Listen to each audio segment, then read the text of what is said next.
All right, Helldivers 2 leaks tease major customization features coming. A new Helldivers 2 leak has indicated that the ship customization may be in development for the game. Many Helldiver 2 players have been asking for customization for the Super Destroyer since launch, and it may be finally coming to fruition. Customization has been a hot topic of Helldivers 2 fans for a long time. However, much conversation centers around new ways for players to customize their characters and weapons, which makes sense. Okay, it's what they see in the majority of the time that playing the game, but also Super Destroyer has been totally left behind in the regard of remaining the blank slate that players can't change. They can change their ship name, sure, but that's not actually an appearance. That also might be about the change.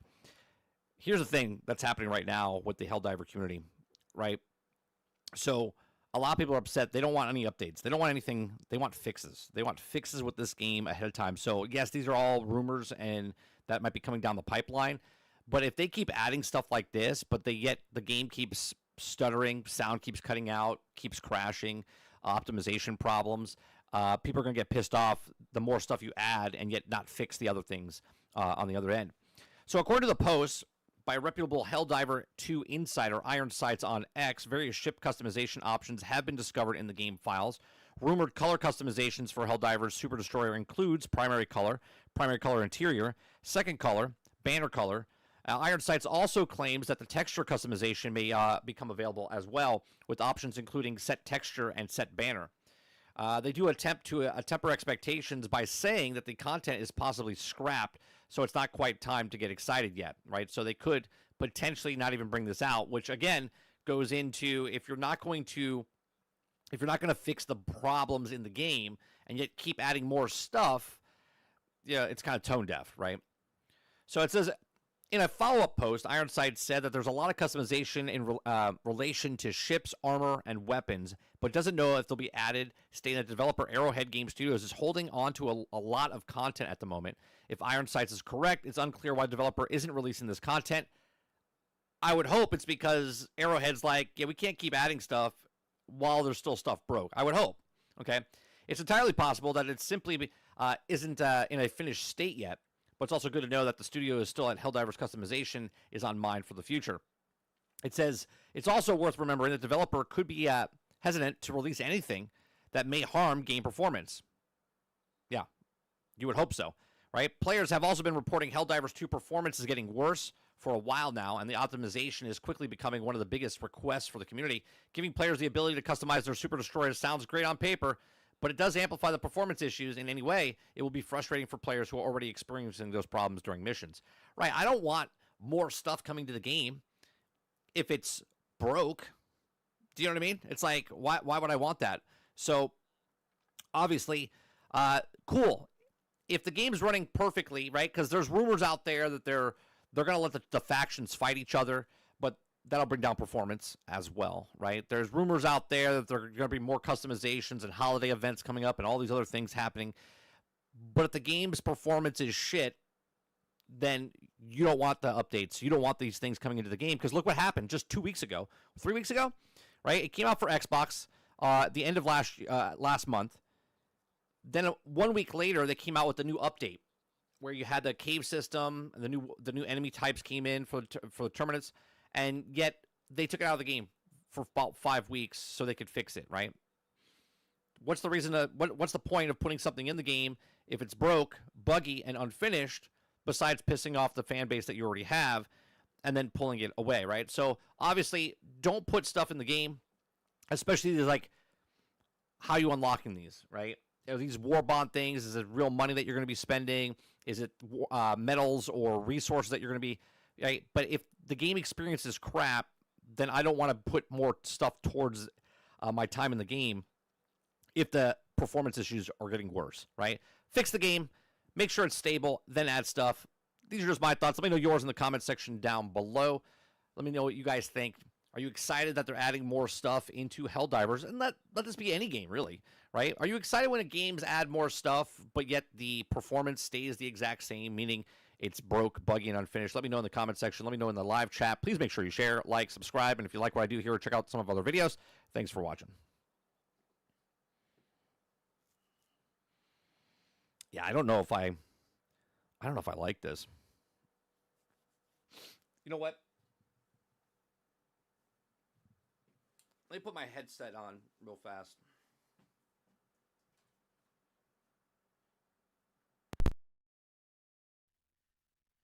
Because I want to hear, I want to hear what you guys are hearing. I want to hear what you guys are hearing.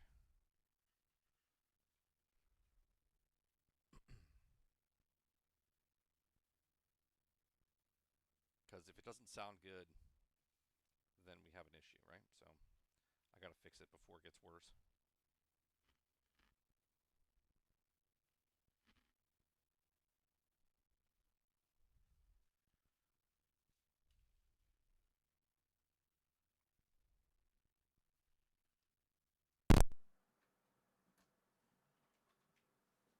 All right. I think I can hear myself now. All right. Actually, that doesn't sound that bad. It doesn't sound that bad.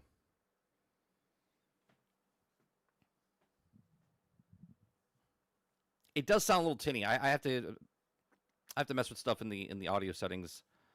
Um, After the fact, behind the scenes, which I don't know what I'm going to do for that. So I got to figure out that.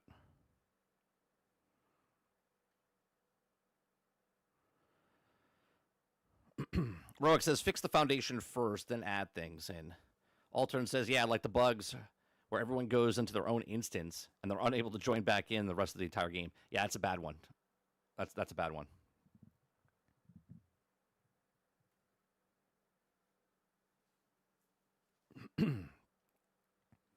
Or the bug audio cutout.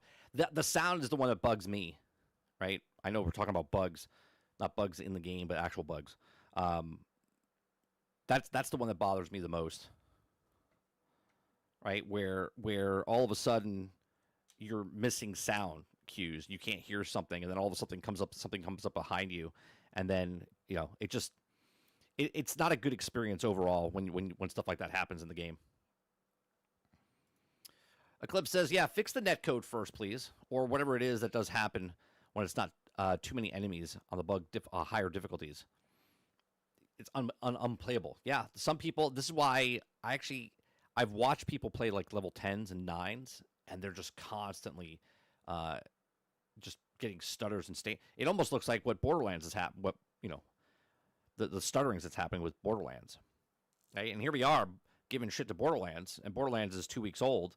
Meanwhile, Helldivers, a year and a half old, and they're still having issues. What's going on, Argus? I didn't say good morning to everybody because of our audio issues here.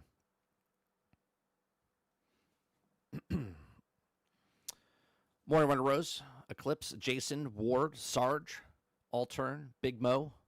What's going on? Kylo. Did I say Roic? Roic. Who am I missing? Jesse, good morning. Robert Jones, good morning. Anybody else? Waterbear, good morning. Roadkill, what's going on? And Argus, good morning. Appreciate you guys coming out, hanging out with us in the morning. This is weird wearing headphones. I don't like wearing headphones when I feel like someone can sneak up on me and kill me.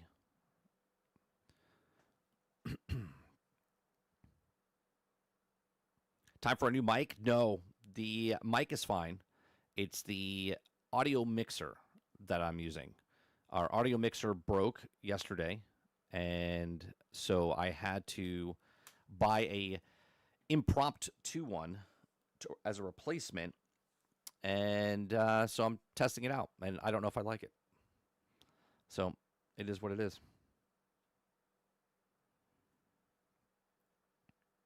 No, the microphone's fine.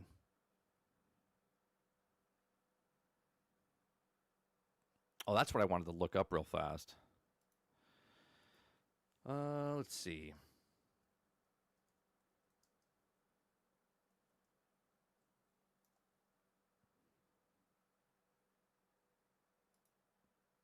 Now, I bought this microphone. It is a condenser microphone, so we're in the right setting.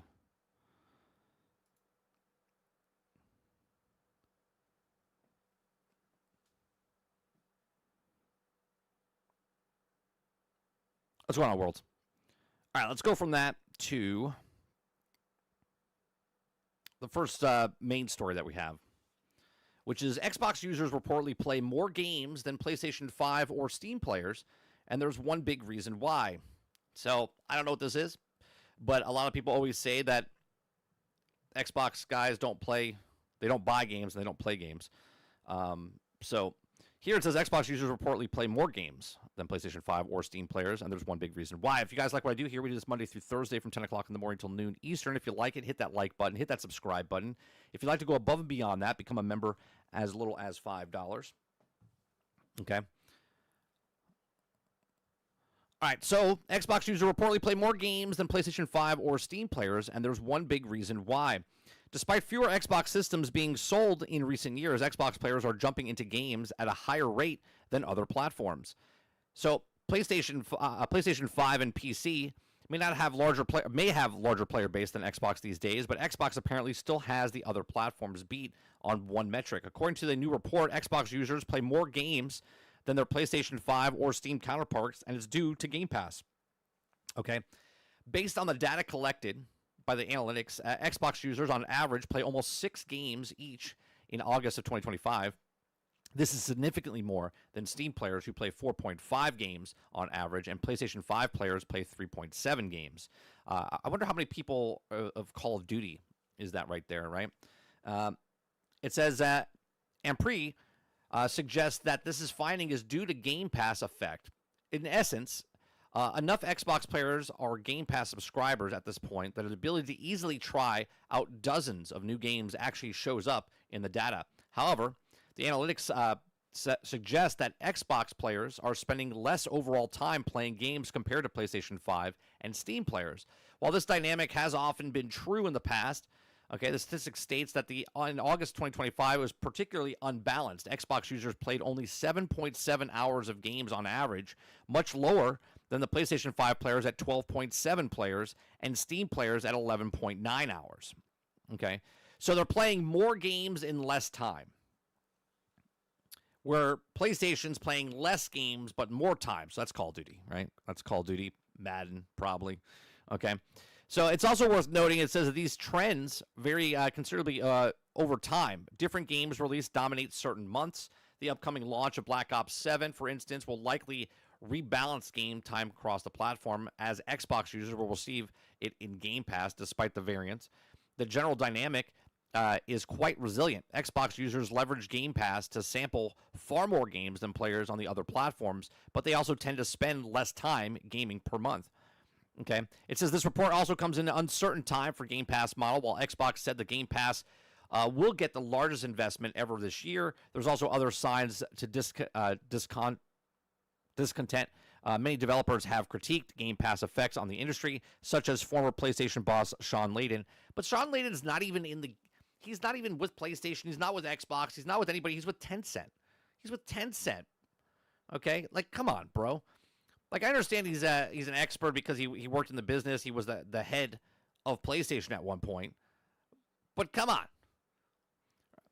Right? So, who said subscription models drive developers to become wage slaves? Right? Take-Two boss Strauss Zelnick questioned Game Pass benefits and the economics of the game development. And while former Xbox executive Shannon Loftis argued that Game Pass undermines retail revenue. Isn't it funny, though, that these three people, Sean Layden, Strauss Zelnick, and Shannon Loftis, okay, obviously they don't like these things because it's against their business model, right? It's against what they're doing with their business model because, well, they're multi-billionaires, millionaires, hundreds of millionaires, whatever it is, right? And, of course, they don't agree with it because it affects their bottom line when it comes to it, and they're going to fight it off as long as they possibly can, right? Strauss Zelnick is making hand over fist money because of Grand Theft Auto Online, right? In the beginning of time, when games came out, there was no online. But then all of a sudden now they're making money hand over fist with loot boxes and shark cards and all this other stuff, right? So it's very interesting. It's very interesting, the people that are fighting against it compared to what customers like, right? So obviously customers like it more because it's more value for the customers. But the leads of these studios, or leads of these companies, not studios, Leads of these companies are like, well, we don't really like it. It's a little weird how that works, huh? Let me know what you guys think in the comment section down below. It is very interesting that, again, this is a statistic only taken from August. From August, right? So from just a month ago. 7.7 hours of games on average for Xbox, but they played. Was it 5 games? They played 4.5 games on average. Or PlayStation. Oh, that was Steam players. I'm sorry. Right. So they played. What was the average games that they played? Xbox users on average played almost 6 games. 6 games each. Okay, so they played 6 games on average in August. 4.5 on Steam, 3.7 on PlayStation, but yet Xbox is almost 1/3 less than what is on PlayStation. 12.7 hours, but PlayStation's only playing 3.7 games. So what is that? Fortnite, Call of Duty, and what? Minecraft? Which, take those 3 games and then just put them over to Xbox as well, right? Fortnite, Minecraft, and Call of Duty, let's just say it's even across the board there. But yet they're playing those 3 games 1/3 less of a time, and they're playing other games, so they're trying more games out, which then goes against what people are pushing back on for what we talked about yesterday for Game Pass, because guys like going on Game Pass because people play their games. So they try their games, play their games, buy their games, okay, where they're getting more views over there. So there you go. Ray says, Xbox has my family hostage. I have no choice to put my game day one on Game Pass. Argus says, I'm not remotely thirsty for games on my Xbox right now. I have enough to play the last me a very long time. Oh, yeah, Jesse, I forgot Marvel Rivals. Marvel Rivals could be that other game that PlayStation's playing. Although, let's see what it is on Steam right now. Marvel Rivals. I know it's not PlayStation, but let's see what this is.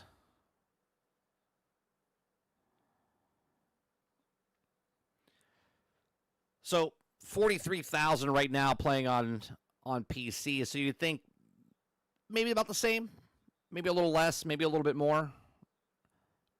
Right? That doesn't seem like a lot of people.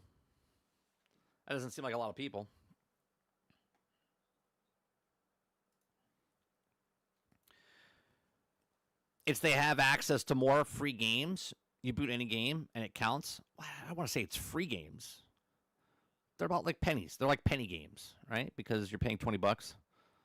Argus says, yeah, well, less hours because we have more games to play. You can try games that normally wouldn't play if it costs full price. So we might also put down a game faster for those 2 reasons. Very true, right? Like I played, last night I played Helldivers, right? Logged off of stream, logged into Marvel Rivals, logged into Disney Speedstorm, and then logged into Sworn, which is a new game that came on Game Pass, which we played like a year and a half ago on PC, right? I actually really liked it. It's a roguelike type of game, right?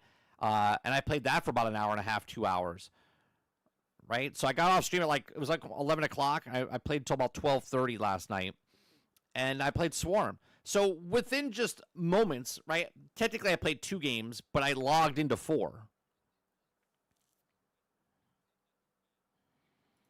Altern says, so if you played 30 minutes of every game on Game Pass, are you really playing the game, or are you just trying it out? It's like taking a free sample over the store, but never buys the item. No, I don't think that's a one-to-one comparison, Altern.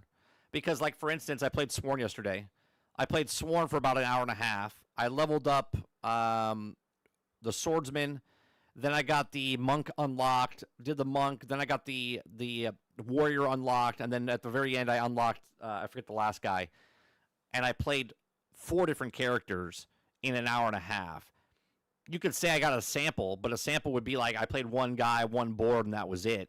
And then I put it down. It would be the 1-hour trial of Jump Ship would be the sample, right? But Deep Rock Galactic, I put 6-7 hours. What is the time frame where it stops becoming a free sample and you're paying more than you would? Like, for instance, if I had to pay $40 for Sworn, would I? Probably not. But now it's on Game Pass, I put 4 hours in or 5 hours in. Is that worth it? I think so. I don't think that's a free sample. Hell, there's games I paid $70 for back in the day or $60 for that I didn't put that much time into.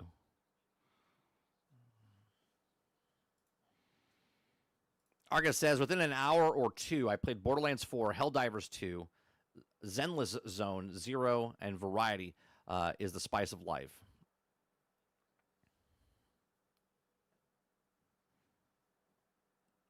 So I don't know. I don't know if that's a good comparison saying, it's like a taste test, like a free sample. I think if you try something out and you put it down after an hour and a half or 2 hours, sure. But even then, if I buy a game, play it for 2 hours and get my money back, I would rather pay the $20 to try a game out. And then if I don't like that game, I don't have to get my money back. I just go play one of the other 99 games that are on there.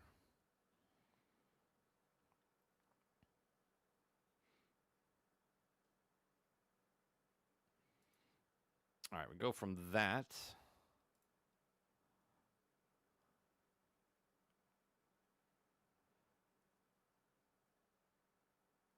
We have this story,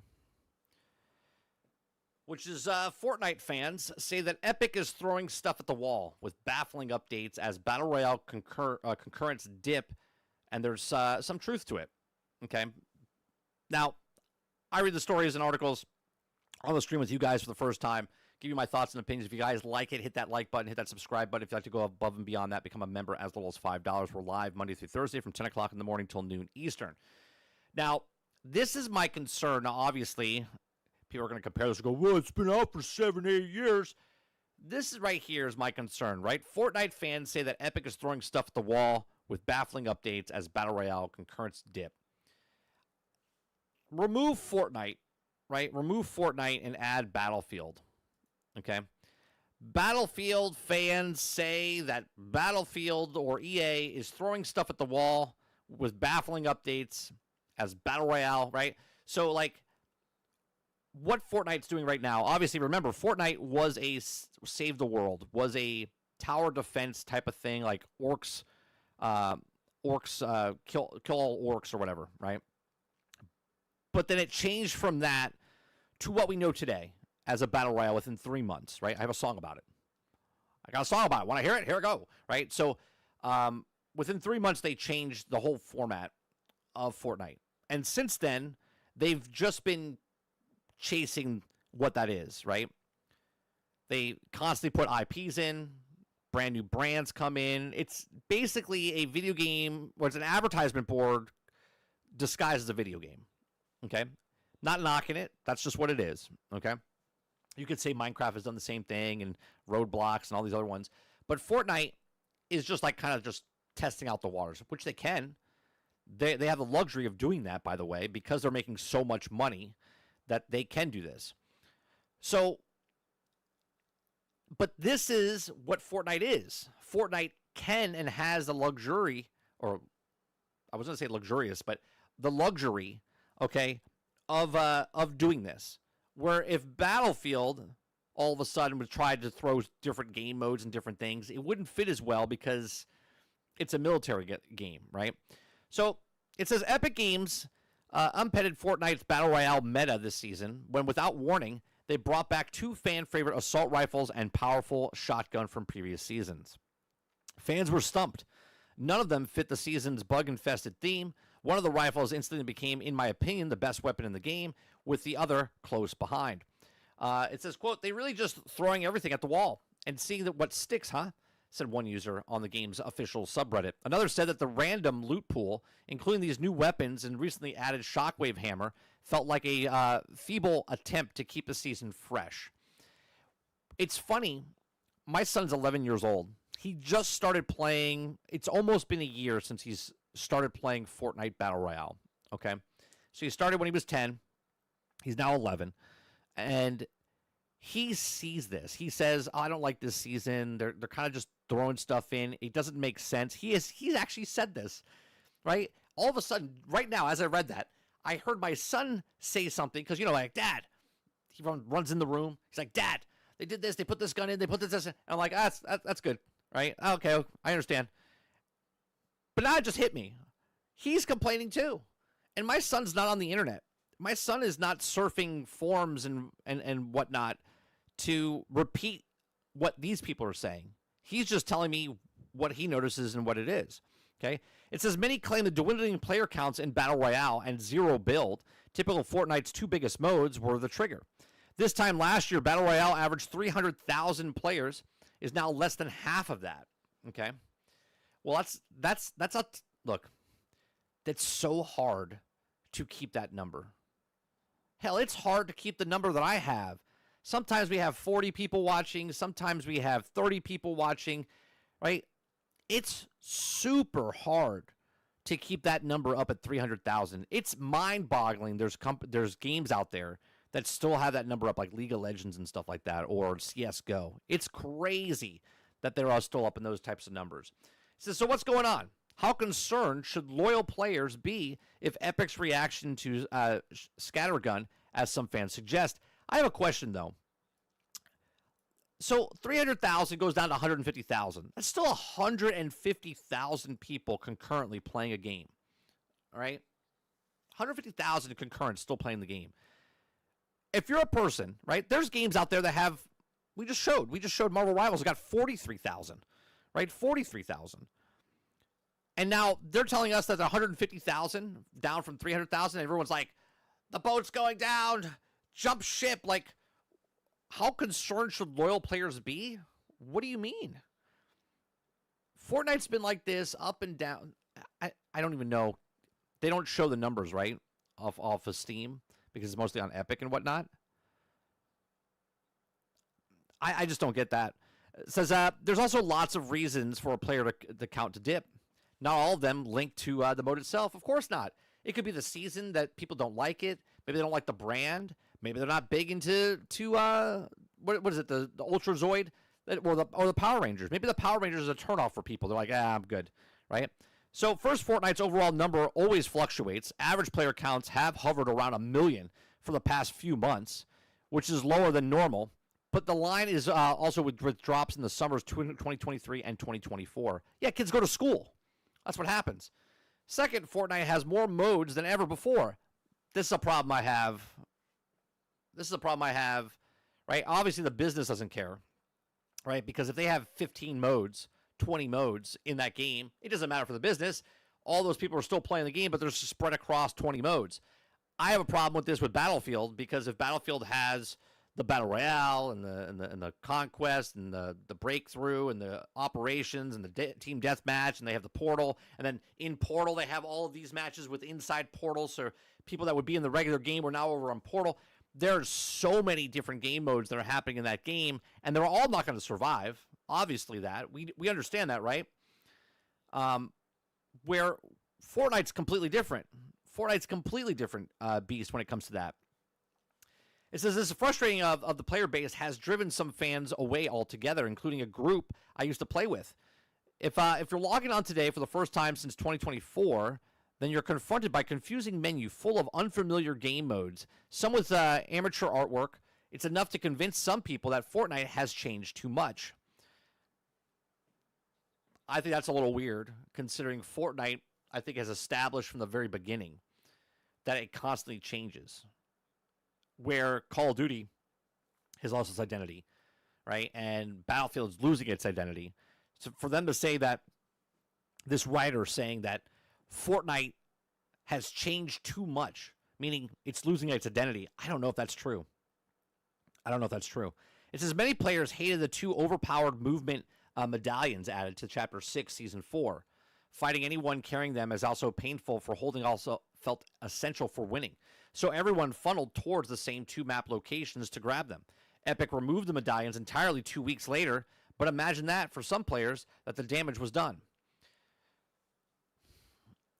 Now, adding this in the game, I think, is a little different than adding a game mode in the game, right? Adding a modifier in the game that makes you super OP, I think, is completely different than a complete different game mode, right? I don't know.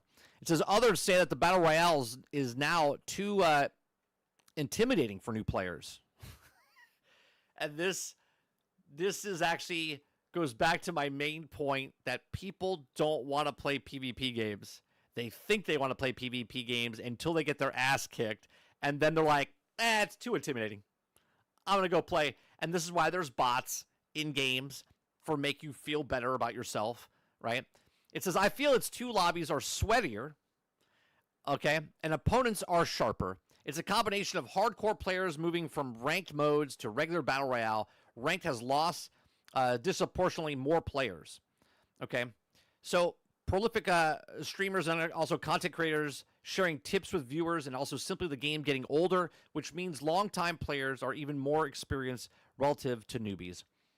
Listen, this is every game. How come we don't see games like this for CS:GO or articles like this for CS:GO? How come we don't see other games that have been out for a decade where we see these articles that these people are just well more versed? How about this? How about it's people change, and if you started playing this game when you were, I don't know, 7, you're now 14. If you're 14, you're now 21, right? As you grow and as you change, your mentality changes. Your taste changes, right? Everything changes, okay? So I think a lot of people are looking at this going, yeah, I'm kind of tired of this. I'm kind of tired of doing the same thing with again, pull the curtain behind and you see the wizard, okay? It's not the great, powerful wizard. Fortnite's Fortnite. Right? How many times could you do Battle Royale, but now you're doing Battle Royale with Mighty Morphin Power Rangers. Now you're doing Battle Royale with Marvel characters. Now you're doing Battle Royale with Transformer characters. Now you're doing Battle Royale with animated characters, right? Now you're doing it with Fortnite, with Family Guy and The Simpsons or whatever it is, right? It's still the same game, but they're disguising it. They're disguising it with different variations of characters, game modes, and changing the map. But the premise is still there. It's still the same. There's no difference than playing Call of Duty every single day or playing Madden football and hiking the ball and throwing the ball. It's the same thing over and over. It's a game. It's repetitive. I get it. But to say that this one gun came in and changed the format, no, I think it's more than that. I think it's people looking at it going, oh, there's a lot of games out there. They try different games. They try different things. They don't like the game mode. And once you start winning and then you start losing to sweaty players, you don't want to play Battle Royale. You don't want to play PvP. More people say they like PvP, but more people leave PvP than come into PvP. We see article after article, intimidation, I don't want to play because of cheaters, I don't like this, right? I don't know. It says there's also the fact that the season map and bug theme haven't grabbed people. The OXR military faction feels generic. And the new level up system encourages you to land on certain bug-infested locations, making some parts of the map redundant. Because that means they weren't designed very well. Because you're doing the exact same thing you've been doing for the last 7 years. Okay? I can't remember the last time I landed on Star Wars-themed First Order base in the upper right hand of the map. Well, you choose not to because you probably landed there 1,000 times when it first was new. Right? Am I wrong here? Right? When the Star Wars theme came out, they were probably dropping, going, oh, my God, this is so cool. This is so fun. This is awesome. I can't believe this is happening, right? I remember my son screaming at his friends. He's like, oh, my God, this is so exciting, right? Of course he's probably not dropping at the First Order base anymore because since then there's been like 2 seasons or chapters or whatever it is, and they've changed the map, so there's different things. So you're like, oh, I can't remember the last time I dropped into the Star Wars base. Well, that's probably because you dropped there 1,000 times in a row, and now you're dropping somewhere else. It says, I agree to some extent with players calling the new weapons a bizarre experiment. I thought I misread the news when I saw it on X, and I knew it instantly transformed how I play. The 2 assault rifles feel particularly jarring. Okay, there's also only ones in the loot pool with the scope or sights, making them easier to aim. I almost never use the OXR rifle, sorry, which is specifically designed for this season because the hollow twister is simply better. Okay, the constantly changing loot pool is the same update. Fortnite removed the automatic shotgun and the DRM rifle. It's particularly disruptive for infrequent players who also return not knowing where the familiar weapons have gone. But I ultimately don't think that the matter of whether or not the loot pool is random, whether or not it's keeping with the season or not, is just, to me, irrelevant. Is it fun? And I agree with that. Is it fun? I can eat pizza every day. I can eat Mexican every day. But there's going to be a point where I'm like, I don't want to touch pizza or Mexican food, right? The Hollow Twister is one of my all-time favorite rifles, and I love that I can also use it in every round. Ultimately, these weapons are what fans are requesting. In a rare Reddit post explaining the patch, the Epic said that the community had been asking for the assault rifles with scopes and powerful shotguns. It's too early to say that whether or not the changes have worked, but also the player numbers over the past weekend were in the healthiest since August. It says, I'm sure that Epic isn't worried either way. Don't forget that Fortnite's all-time player peak wasn't 5 years ago, but 9 months ago. Battle Royale is and will remain massive, and also said earlier, some reasons just don't click. So, Epic recent Reddit post changed the communication strategy and shows that it's willing to listen to engage with the players, and the community is pleased. Yeah, I think all I know is from because I don't play Fortnite. My son asks me all the time. I don't really want to play Fortnite. I've played with him a couple times. I just don't like the game. Okay, I played a shit ton of it when it first came out. I played a lot of Save the World. Played a lot of Battle Royale, like OG Battle Royale, where you're building hotels and stuff like that in the game. I played when the Lego game came out. I played with the Rock Band. I played with the racing. But it just doesn't click for me. But then again, I'm 47 years old. Okay, it just doesn't click with me. I don't hate Battle Royales. I think the Battle Royale genre is fine. I think it's got its place. Okay, I think it is funny though that more people play against bots than actual people now, and that's on purpose. It makes it look like more people are coming in because why? Because they're winning. Okay, when you win, you feel better. You keep playing. Are there people that like to go on the head-to-head competitions and sweat because they want to be the best? Absolutely. But that drops dramatically because more people like playing against the bots, make them feel better because, again, the younger people like playing PvP and whatnot because they have the time and they can do the grind. They feel awesome. They can gloat. I whooped your ass, whatever it is, right? Talk shit at school, okay? For older people, you're just playing. You come back from work. You put on the game. You just want to get your level up. You want to do some stuff. You don't give a shit. You want to win every once in a while. But for the most part, you're just going in. If you go up against bots, you're fine with it. Most people don't give a shit, right? Every time an article comes out like this, it just pushes more and more to my point of more people don't like playing PvP games.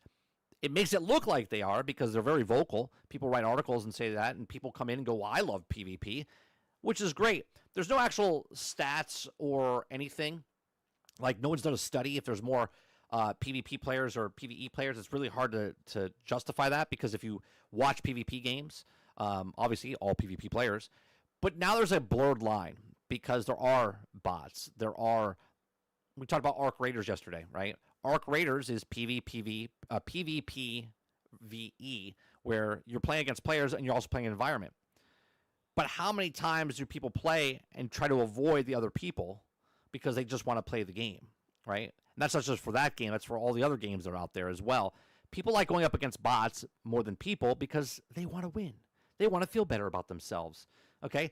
There's patents performed, okay, by these companies, and this is why there's bots in the game to where they're brand new skin or the brand new weapon that they're using because they're like, oh, what gun was that? Oh, I want to use that. Then they get that gun, right? Call of Duty, Activision has a patent. Sony has patents. They all have these patents to go up against bots. Why is that?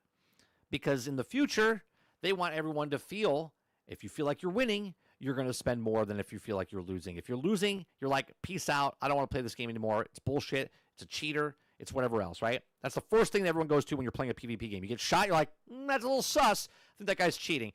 They don't want to play, right? But here's my thoughts. Let me know yours in the comment section down below. What do you think about Fortnite, right? Do you think it's falling apart because they added 2 new guns, which were old guns back in the game? I don't think so. I hear my son complain if he likes something or if he doesn't like something, right? He thinks it's unfair if he gets shot by the shotgun, but then when he uses the shotgun, he's like, this thing is so good, right? This is just normal. So I don't think there's actually anything happening with Fortnite. I don't think Fortnite's dying here. I don't think. I think August is the start of school. September is the start of school. So I think a lot of people are going back to school since their player base is mostly kids.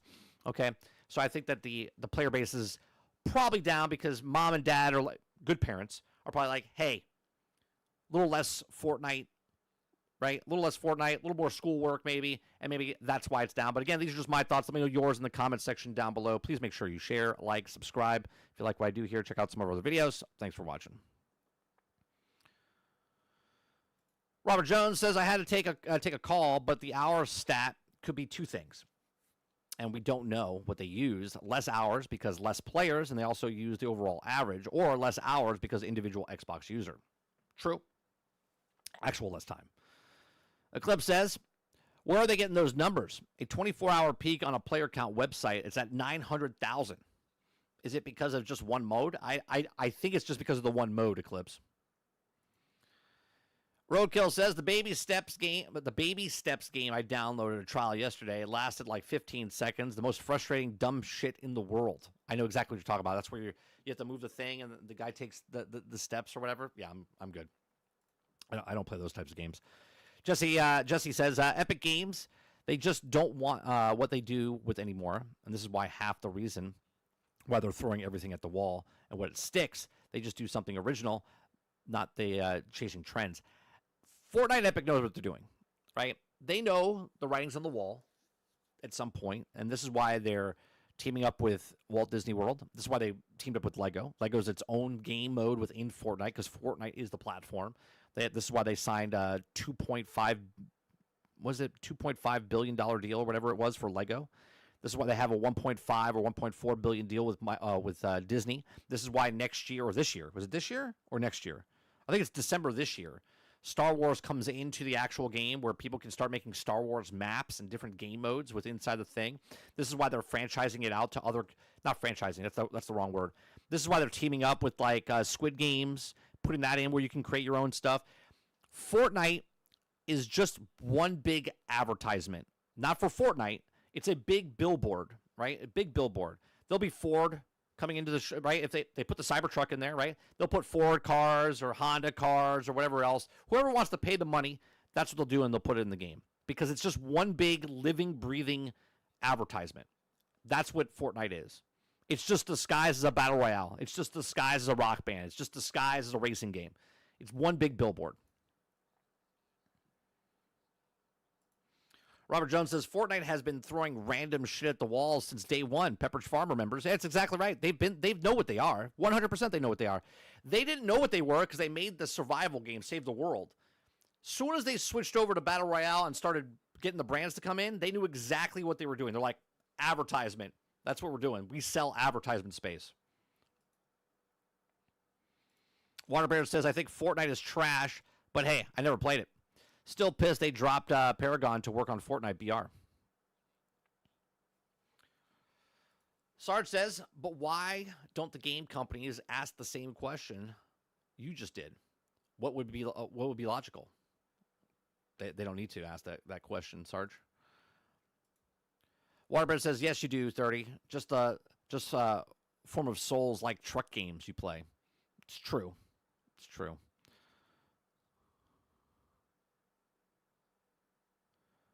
Let's see here. Z says, get good, loser. For baby steps. Yeah. Yeah, for baby steps. Get good. Come on.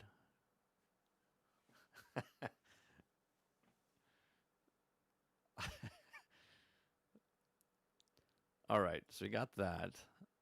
Yeah, I always think it's like, I think articles are written. They're like, oh, we have nothing to do. Well, I saw Fortnite's numbers are down. Oh, that's good. Let's do that, right? And then they just put it out there. But who knows? All right. Here we go. Here's the next story. Sarge says, no, I mean the question you asked, why the player count dropped. Kids back in school. Why don't they get the game companies to think of that? I don't think you're asking the question, Sarge. The company doesn't care about the company's not complaining that they're losing a player base. The article and people are saying, well, it's losing. And then they're justifying it by saying, well, the numbers are down because of this weapon and this weapon. I'm saying they're down because people went back to school. I don't think it has anything to do with the shotgun. I don't think it has anything to do with the AR, right? I think it has everything to do with August, everyone goes back to school. August and September. Okay, so they either on vacation, because a lot of people leave and finish out their vacations or take their vacations in August. Okay, so there's a lot of people that are out of town, not playing. The kids are out of town, right? If mom and dad leave, the kids are leaving too, for most likely, right? So they're not playing the game. So again, the article's asking, why is the player base down? It's got to be because of the shotgun of the thing, because they are saying we don't like that, so that's why it's down. And I don't think that's it. I think it has everything to do with kids stolen summer vacation and they're not playing in August, right? And I'm justifying this. Ron Slusher says, what about homeschool kids, right? Homeschool kids don't go on vacation? They don't go on vacation, Ron? I know this from firsthand with my son when he's playing. When school was going on, after school, they come home, they do their homework, and then they jump on and they play with each other on Fortnite, right? From their houses. Then the summertime came, and the first week they played together, and then all of a sudden, one of his friends went missing, right? Because why? Well, he probably doing summer camps or went on vacation or did whatever. Then his other friend left and did his other things, and they weren't playing as much over the summer. You would think they would play more, but their kids get enrolled into soccer or some basketball camps or summer camps or whatever it is, and they all separate, and they play less and less games over the summer. So to say that August, which is the end of the summer, that they're just enjoying the summer instead of going, there's less numbers in Fortnite where most of the majority is kids playing, and it's summertime, it's got to be because of the shotgun and the AR. That's why the companies are not asking the question, but the journalists are. Jason says, Capcom Showcase was a big waste of time. I figure most of them are. Most of them are. Water Bear says, those midsummer truck sims would have also be breaking controllers left and right, like the Souls-like games. He says, if they wrote the article about people just going back to school or slowing down the amount of time playing the game, it would also not start a conversation and be worth the article. And you got to be... obviously, right? But I don't think they're looking at that because that's not selling a story, right? They're like, well, maybe it's this, right? Let's start the conversation. Hence, why at the end of the conversation they're like, hey, let us know what you think in the comment section down below, right? The club says, and I mean, the season is a 3-month-long season. Most people are also probably done with it and come with the big events like Daft Punk is probably going to have people come back. 100%. People play the shit out of it when it first comes out. Kid's at 100, and then he slows down, gets the battle pass, and then stops playing for a couple days or weeks. Sarge says, do we know the full cast of the Street Fighter movie yet? I haven't even followed it. I have no idea. Speaking of having no idea, let's go to the next story. Borderlands 4, Switch 2 version delayed indefinitely. Who could have seen this coming? I think at one point when they announced it for the Switch 2, I said, good luck to you. I think I had the exact words I used. I said, good luck to you. Okay. So if you guys like what I do here, we do this Monday through Thursday from 10 o'clock in the morning to noon Eastern. If you like it, hit that like button, hit the subscribe button. If you like to go above and beyond that, become a member as little as $5. We just talk about news stories, have conversations. Okay, so Borderlands 4 Nintendo Switch version delayed indefinitely. Randy Pitchford must be pissed because they wouldn't release a unoptimized piece of shit, would they? Okay, Nintendo Switch 2 version of Borderlands 4 has been delayed before its October 3rd release, according to Gearbox. Having been released a few weeks ago, Borderlands 4 has kept console players looting and shooting for a while, being generally favored more than Borderlands 4. The new entry has venturing into a new territory by going into Nintendo Switch. Unfortunately, it seems that those plans are on hold for now, much to fans' dismay. No, it's not to fans' dismay. The game won't run on the Switch. You're welcome. They're protecting you from yourselves because you would buy this game and eat it, and it would run like absolute garbage. But instead, they said they actually did something smart and said, yeah, we're not going to release this because we're going to have a Cyberpunk 2077 on our hands here. Okay. Nintendo Switch version of Borderlands 4 needs more development time. No shit. You know what else needed more development time? The normal game on the regular systems that are next-gen systems. And on PC, it needed more time. Okay. So development time and canceling digital pre-orders. Oh, what amazing. They actually did you a favor. They actually did you a favor. Okay, let's read the actual statement from them, shall we? Greetings, Vault Hunters. We need to share that the release of Borderlands 4 on Nintendo Switch 2 is being delayed. Thank you. Thank you. That's what they should say. Nintendo fans should say thank you, but they're like, nope. Okay.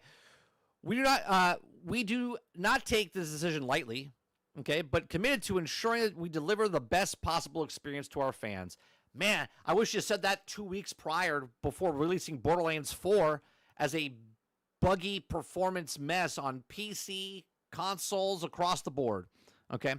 And the game needs additional development and polished time to do that. Our hope is to also better align the release with the addition of cross saves, which is also working on recognizing, and it's very important. We will update you on all the new release timings once we're fully adjusted our plans. In accordance to Nintendo's policy, all digital pre-orders to date will be canceled. Customers can initiate the process themselves now or will happen to automatically start on Friday, September 26th. For questions about the Nintendo eShop, contact them. Physical pre-orders, please reach out to the corresponding retailers. They're not going to cancel. They're like, no, I'm going to keep it. I'm going to keep it. Okay. In the post from the official Borderlands Twitter account, they announced that the Nintendo Switch 2 version of Borderlands 4 will be delayed. Originally, the version was going to be released on October 3rd, more than a week away. No new date has been given for when players can expect to see it arrive. I say 6 months. February. See you in February. That's what happened with Hogwarts Legacy.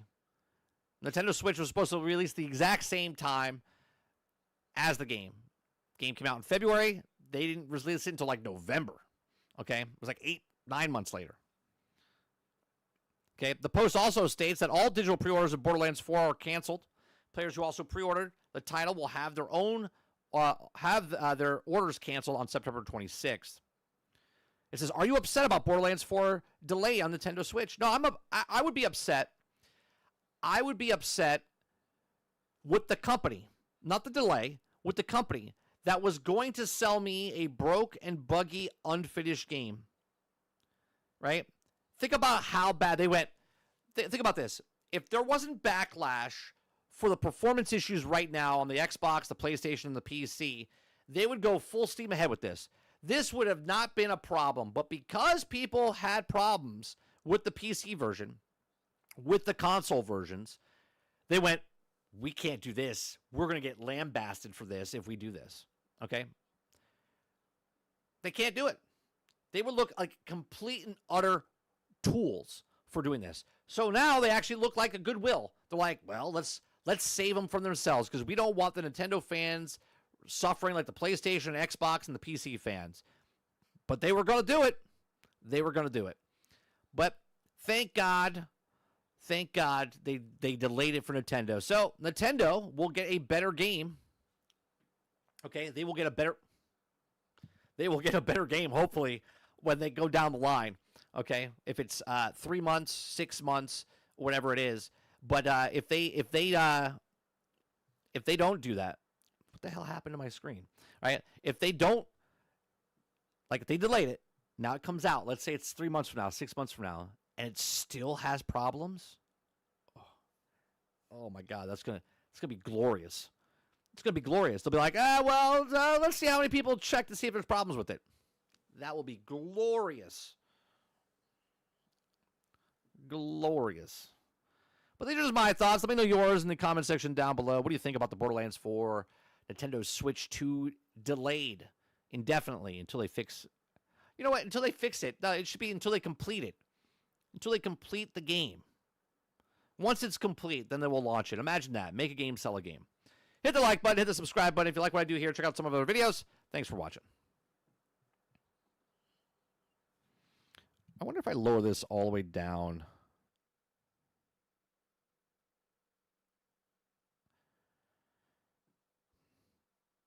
Is it too much? Do I sound better? I feel like it's still too soft. I feel like that's too soft.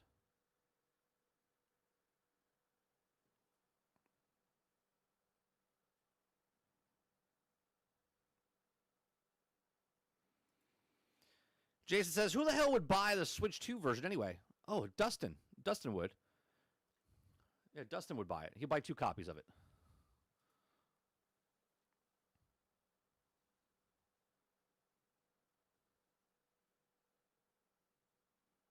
It's soft, but you do sound better. Okay.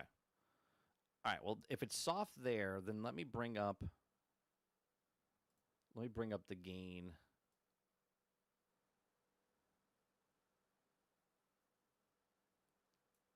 All right. Let me know if that sounds better.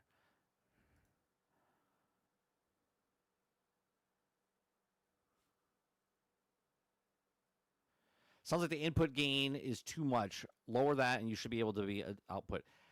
I lowered the physical gain on the mixer, and now I raised the gain in the internal inside the software.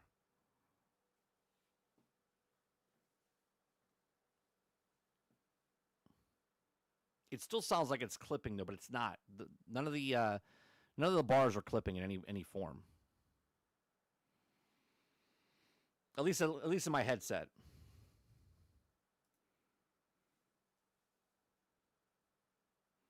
Altern says they're coding their own engine to make it work on the Switch 2. The best part is Randy Pitchford tweeting about this? Is he tweeting about this in any way, shape, or form?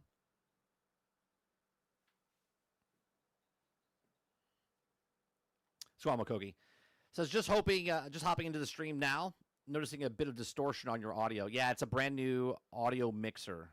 It's an audio mixer. My audio mixer broke yesterday. I got a new replacement this morning.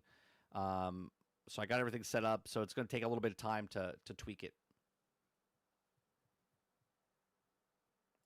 I appreciate it.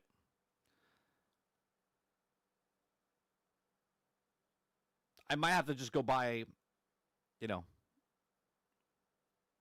same one I got from originally. It's probably better quality.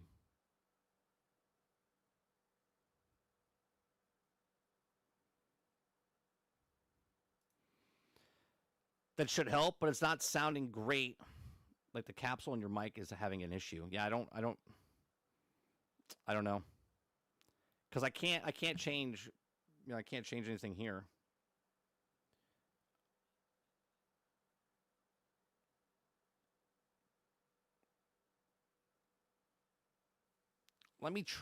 I'm afraid to do this cuz if anyone's wearing headphones right now,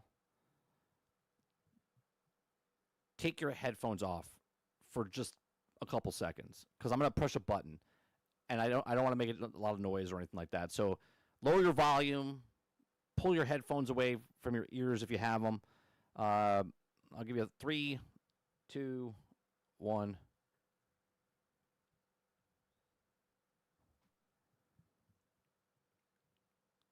All right, is that better or worse?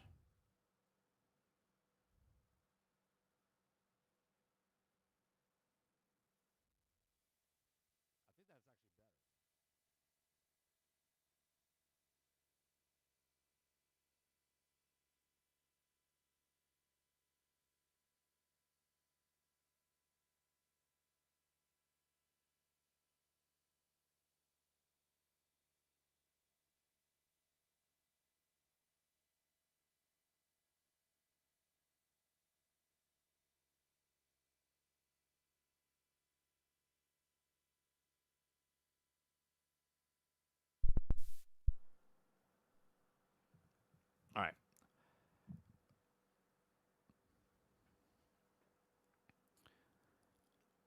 All right, does that sound better?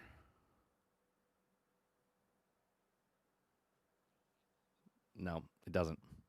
It doesn't.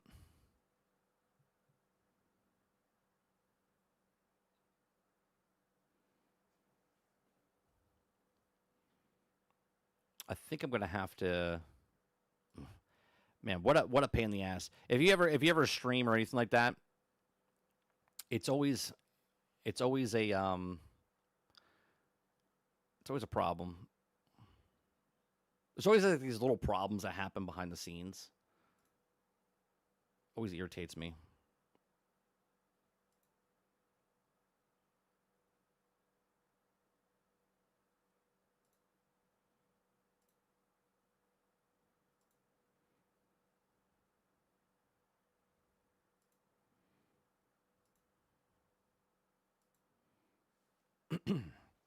It might be just a reset of the computer might help it as well.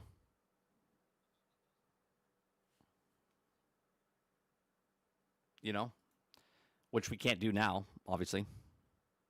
Less distortion? Okay.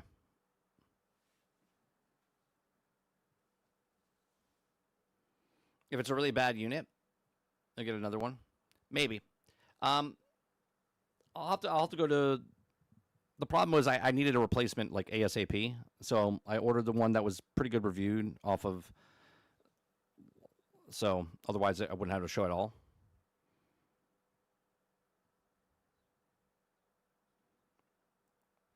All right, let's go to the next thing I want to talk about, which is Force Gaming. Force Gaming has a video talking about Kingsmaker, and he says it looks legitimately great. Okay, now he didn't play it.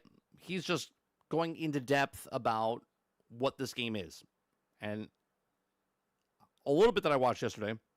It's a lot more than I thought originally it was. So we're gonna watch this. If you guys like it, hit that like button, hit that subscribe button. His link's in the description down below as always. So go check out Force Gaming if you don't want to stop, hear me talk about it and pause it and whatnot. So go check out his stuff. All right, give me 1 second. I want to make sure that this is loud enough for you guys. All right, here we go. Make sure it's not. All right. Man, I thought Kingmakers looked, well, just like plain old, stupid, good fun, to be honest with you. And I know I'm not alone. The premise is simple, right? You've been transported back in time to the Middle Ages. You got multiple nations at war. You're here stepping in, picking a side, and I assume somewhat easily turning the tide of battle thanks to the fact that you've got modern weaponry with guns, explosives, trucks, tanks, helicopters. It's ridiculous looking, but in a good way. Like all of the footage I've seen of this game, every single trailer I've just been like, yeah, that looks good. That looks like stupid. This game is also 1 to 4 players as well. 1 to 4 players. Stupid good fun, right? Now, as we're getting closer to release with the launch date of October 8th, I wanted to see if there's been much actual info about the game revealed, and it turns out there has been a fair bit, actually. Beyond the 4 trailers that they've released thus far, we also have... Okay, now this is going to be on console and PC. There ain't no way this is going to run very well on console with that many people on the screen. There ain't no way, right? My computer will melt if I play this on PC. This game, I want this game to be really good and work very well when it comes out, but I'm a little nervous about this. Got multiple developer blogs going into some pretty good detail on many of the game's systems, features, and mechanics. And it sounds awesome and like way, way, way more in depth than what I expected. You know, again, watching the trailers, I just thought like, okay, cool. You know, you go in, you got super strong modern day weapons, you're back in time. All these idiots got bows, armor, and some swords. Whoop-de-doo. Like you're just going to go in there and mop everything up with ease, right? But no, actually, there's like a lot more we actually had questions about this, right? I'm like, what are you going to do? You're just going to bring a tank in and destroy everybody? Like, that's going to get real boring real fast, right? Because if you just bring a tank in and just murder everybody right away, there's got to be a pro and con to everything, right? So obviously, how do you get the technology into the past, right? Maybe you have to unlock something along the way. Going on here. The game features massive scale battles simulated in real time with thousands of troops on screen, and this is something we've seen in the footage. Like there's a lot going on here. There's also look how many people are on that staircase. Look at this. realistic physics and ballistics. You've got certain armors that will dampen low caliber weapons, even negating some of your weapon damage, or the fact that you can shoot higher caliber bullets through materials, not just enemy armor, but also buildings. There are RTS mechanics. You've got troops that counteract each other and rock, paper, scissor like There's a lot to this game. I didn't think it was like this. Right, how to refill the tank, gas and oil. Right, there's got to be some sort of, like I said, pros and cons, right? You have a tank, but once you're out of the ammunition, it's not like it's unlimited ammunition type of stuff, right? fashion. You're going to use this to form your own militia, deciding what the makeup of your army is going to look like, and then using them to counteract the rock, paper, and scissors of the enemy armies. There's also base. It does sound like that a little bit, Eclipse. Eclipse says he's talking about it. I feel like it's going to be like the Helldivers when it comes out to enemies. Yeah, like certain enemies have the high caliber rounds or low caliber rounds. They use different weapons on different guys. Building, invasion, defense prep, environmental destruction, not only just leveling entire buildings, but portions of buildings, which you can use to your advantage. I mean, that's pretty cool, man. Shooting that tower out and just smashing through buildings, that looks pretty cool. It's tactically. The game will have siege weapons. There are elite enemies in the form of officers that act basically like boss encounters with their own troops and formations you'll have to counteract, and an entire... That's cool. So let me rewind that for a second. Leveling entire buildings, but portions of buildings, which you can use to your advantage tactically. The game will have siege weapons. There are elite enemies in the form of officers that act basically like boss encounters with their own troops and formations you'll have to counteract, and an entire morale system where armies can be rallied or caused to flee in fear. And I'm just like... That sounds pretty in-depth, right? That sounds like a lot of ground floor stuff in this game. Like, I thought it was just like go to the past and just shoot a bunch of people, right? Like, who would win? 1,000 guys versus one machine gun type of thing, right? Like, that's what it sounds like. Who would win? Bear versus 1,000 guys. That's what it sounds like. But it seems like a lot more now. What? I just thought this was the game where you had a rifle against medieval armies. That's exactly right. That's exactly right. Haha, stupid. And like, there's a lot to this game, and it just has me that much more excited learning about all of this. So I want to dive in, give you the full rundown of everything we know about Kingmakers. Before we do, though, sit tight for a quick word from today's sponsor. Today's video is sponsored by Dragon Ball Gekishin Squadra. I'm not even going to try to pronounce that. A new 4v4 battle game in the Dragon Ball franchise, where you can play as some of your favorite characters, unleashing earth-shaking abilities while also teaming up with friends and allies to defeat opponents in a fight over objectives. Each playable hero in the game comes with their own unique abilities and skills while filling one of 3 distinct roles. Damage, pretty straightforward. You'll be dishing out attacks with more aggressive playstyles aimed at taking down enemies. Tanks are persistent and hard to knock out, helping you defend... It's a mobile game? Your team while soaking enemy attacks, and technical are versatile supports where you'll be boosting your allies and disrupting enemies to increase your odds of victory. As matches progress, you'll be growing in strength, unlocking new powerful skills, which ideally you'll use to take down enemy players and bosses. There's customization, as you can personalize your favorite heroes with character skins, entrance animations, and special finishers. The game features cross-platform play, letting you team up with friends on PC, console, as well as mobile, and it is available right now. So if you like what you see and are interested in learning more, you can check out the game yourself using the link in the description below. All right, so let's get into it. I want to start off with kind of the general thing that got this whole thing started. When talking about the origins of this game, the developer, Redemption Road, said, Kingmaker started with a simple question many of us have dreamed of in games. What would happen if you brought modern weapons into a medieval battlefield? For some reason, when I thought about this game, I was always thinking about Bill and Ted's Excellent Adventure. Right? Where, like, you go back in time and you bring, like, something modern back. I don't know why. Maybe that's what they'll do. They'll team up with Bill and Ted, and Keanu Reeves will be in Kingmaker. Single person with a modern arsenal obliterate a medieval army. That idea alone unlocked a ton of gameplay possibilities, but when you introduce guns and explosives into large-scale medieval battles with thousands of soldiers, the balance of things gets technically complex, and that's the challenge our passionate dev I mean, it is pretty cool. Come on, right? Seems pretty cool. Team has been excited to tackle. And it is with that framework, with that premise, that we go into kind of the rest of what they've came up with as their solution to that question. All right, so let's start with combat. As you've seen in the trailers, combat is predominantly a third-person shooter. You've got a range of weapons as well as throwables and vehicles at your disposal. Some of the weapons we can expect to see with the game initially will include a variety of handguns, rifles, SMG. Right, but think about that for a second. Right? Just think about it for a second. Look how many guys are on the screen, and you have, I don't know, 12 rounds of a shotgun and 110 rounds of a bullet, of a AK-47. Right? You ain't taking all these guys out, so you have to basically, you're going to kill the guys in front of you, but then you're going to run for your life until you call something else in. Are you calling in stratagems? Like, how are you getting the other material into this game?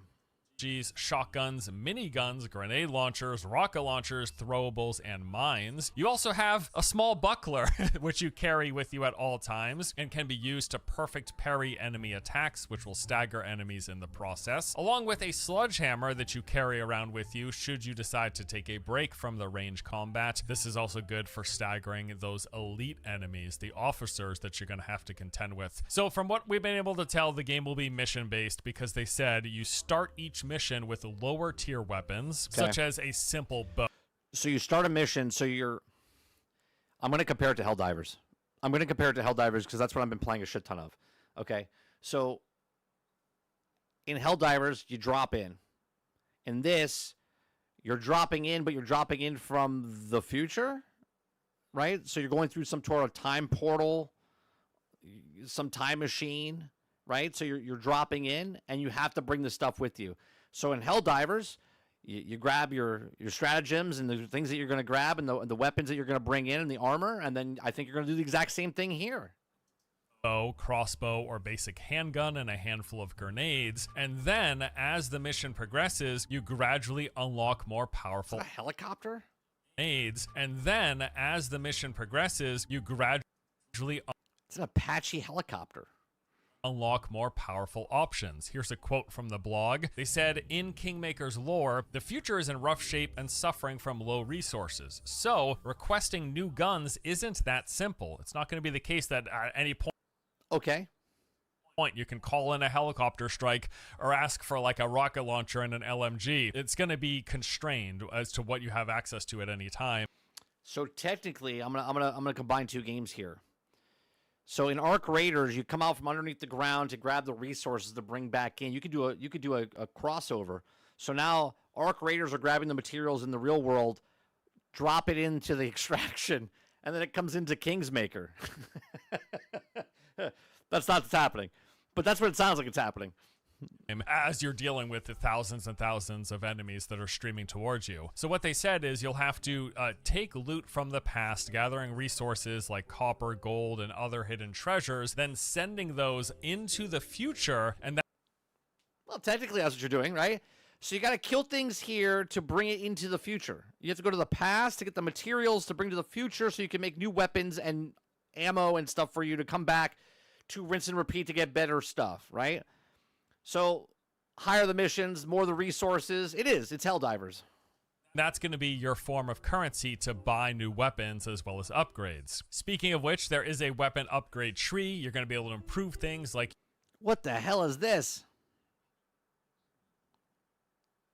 Look at that. A bullet has a higher penetration due to the structure increase the damage by 2 times. You got tactical grenades, player general, renowned tactics. Okay. Your weapons magazine capacity, armor pen, and accuracy, and this will be the case for all of the different classes of weapons. Now, at the launch of early access, we're also going to have access to 3 potentially vehicles. There'll be a motorcycle as well as a convertible car for sure, and I know in some of the trailers they showed a pickup truck. They decided to switch to a convertible car so you could just aim out of it in 360 degrees rather than just shooting out the window. And beyond that, they are hoping to have the tank in time for the early access launch, but that hasn't been exactly locked in as as of this blog post. All right, so you're going out there, you've got your modern day weaponry, you're fighting the medieval troops. That's like the basic takeaway that everyone gets when they first watch the trailers, right? Let's go into a bit more detail though. Obviously, as you've seen, you're going to be fighting against a lot of different troops, but there are actually different troop types, and each of those types will be filling distinct roles in a rock, paper, scissors like fashion. When the game comes out into early access, there will be 6 troop types to start. The swordsman. Okay, a swordsman gain defense bonus when positioned near all their units. Spearsman effect against cavalry, able to slow or knock back riders off horses. Cavalry is fast and brutal, great for smashing through lines and flanking. Archers are powerful against lightly armored units like spearmen. Berserkers wield axes and can enter rage mode to deal high bursts of damage. And men-at-arms are heavily armed macemen acting as tanks, able to temporarily boost their defense and hold a line. Gain defensive bonuses when positioned near other units, especially archers. Spearmen are effective against cavalry, able to slow or even knock riders off their horses, whereas cavalry are fast and brutal and great for smashing through enemy lines or flanking. You've got archers who are powerful against lightly armored units like spearmen, but vulnerable to melee troops. Berserkers wield axes and can enter rage mode to deal high burst damage. And finally, the men-at-arms are heavily armored macemen that act as tanks, able to temporarily boost their right at the end. He just watch this car come in. Arms are heavily armored macemen that act as tanks, able to look at this. He just blam hits this dude, splatters through the window, smashes through there. There's like 3, 4, 5 guys inside.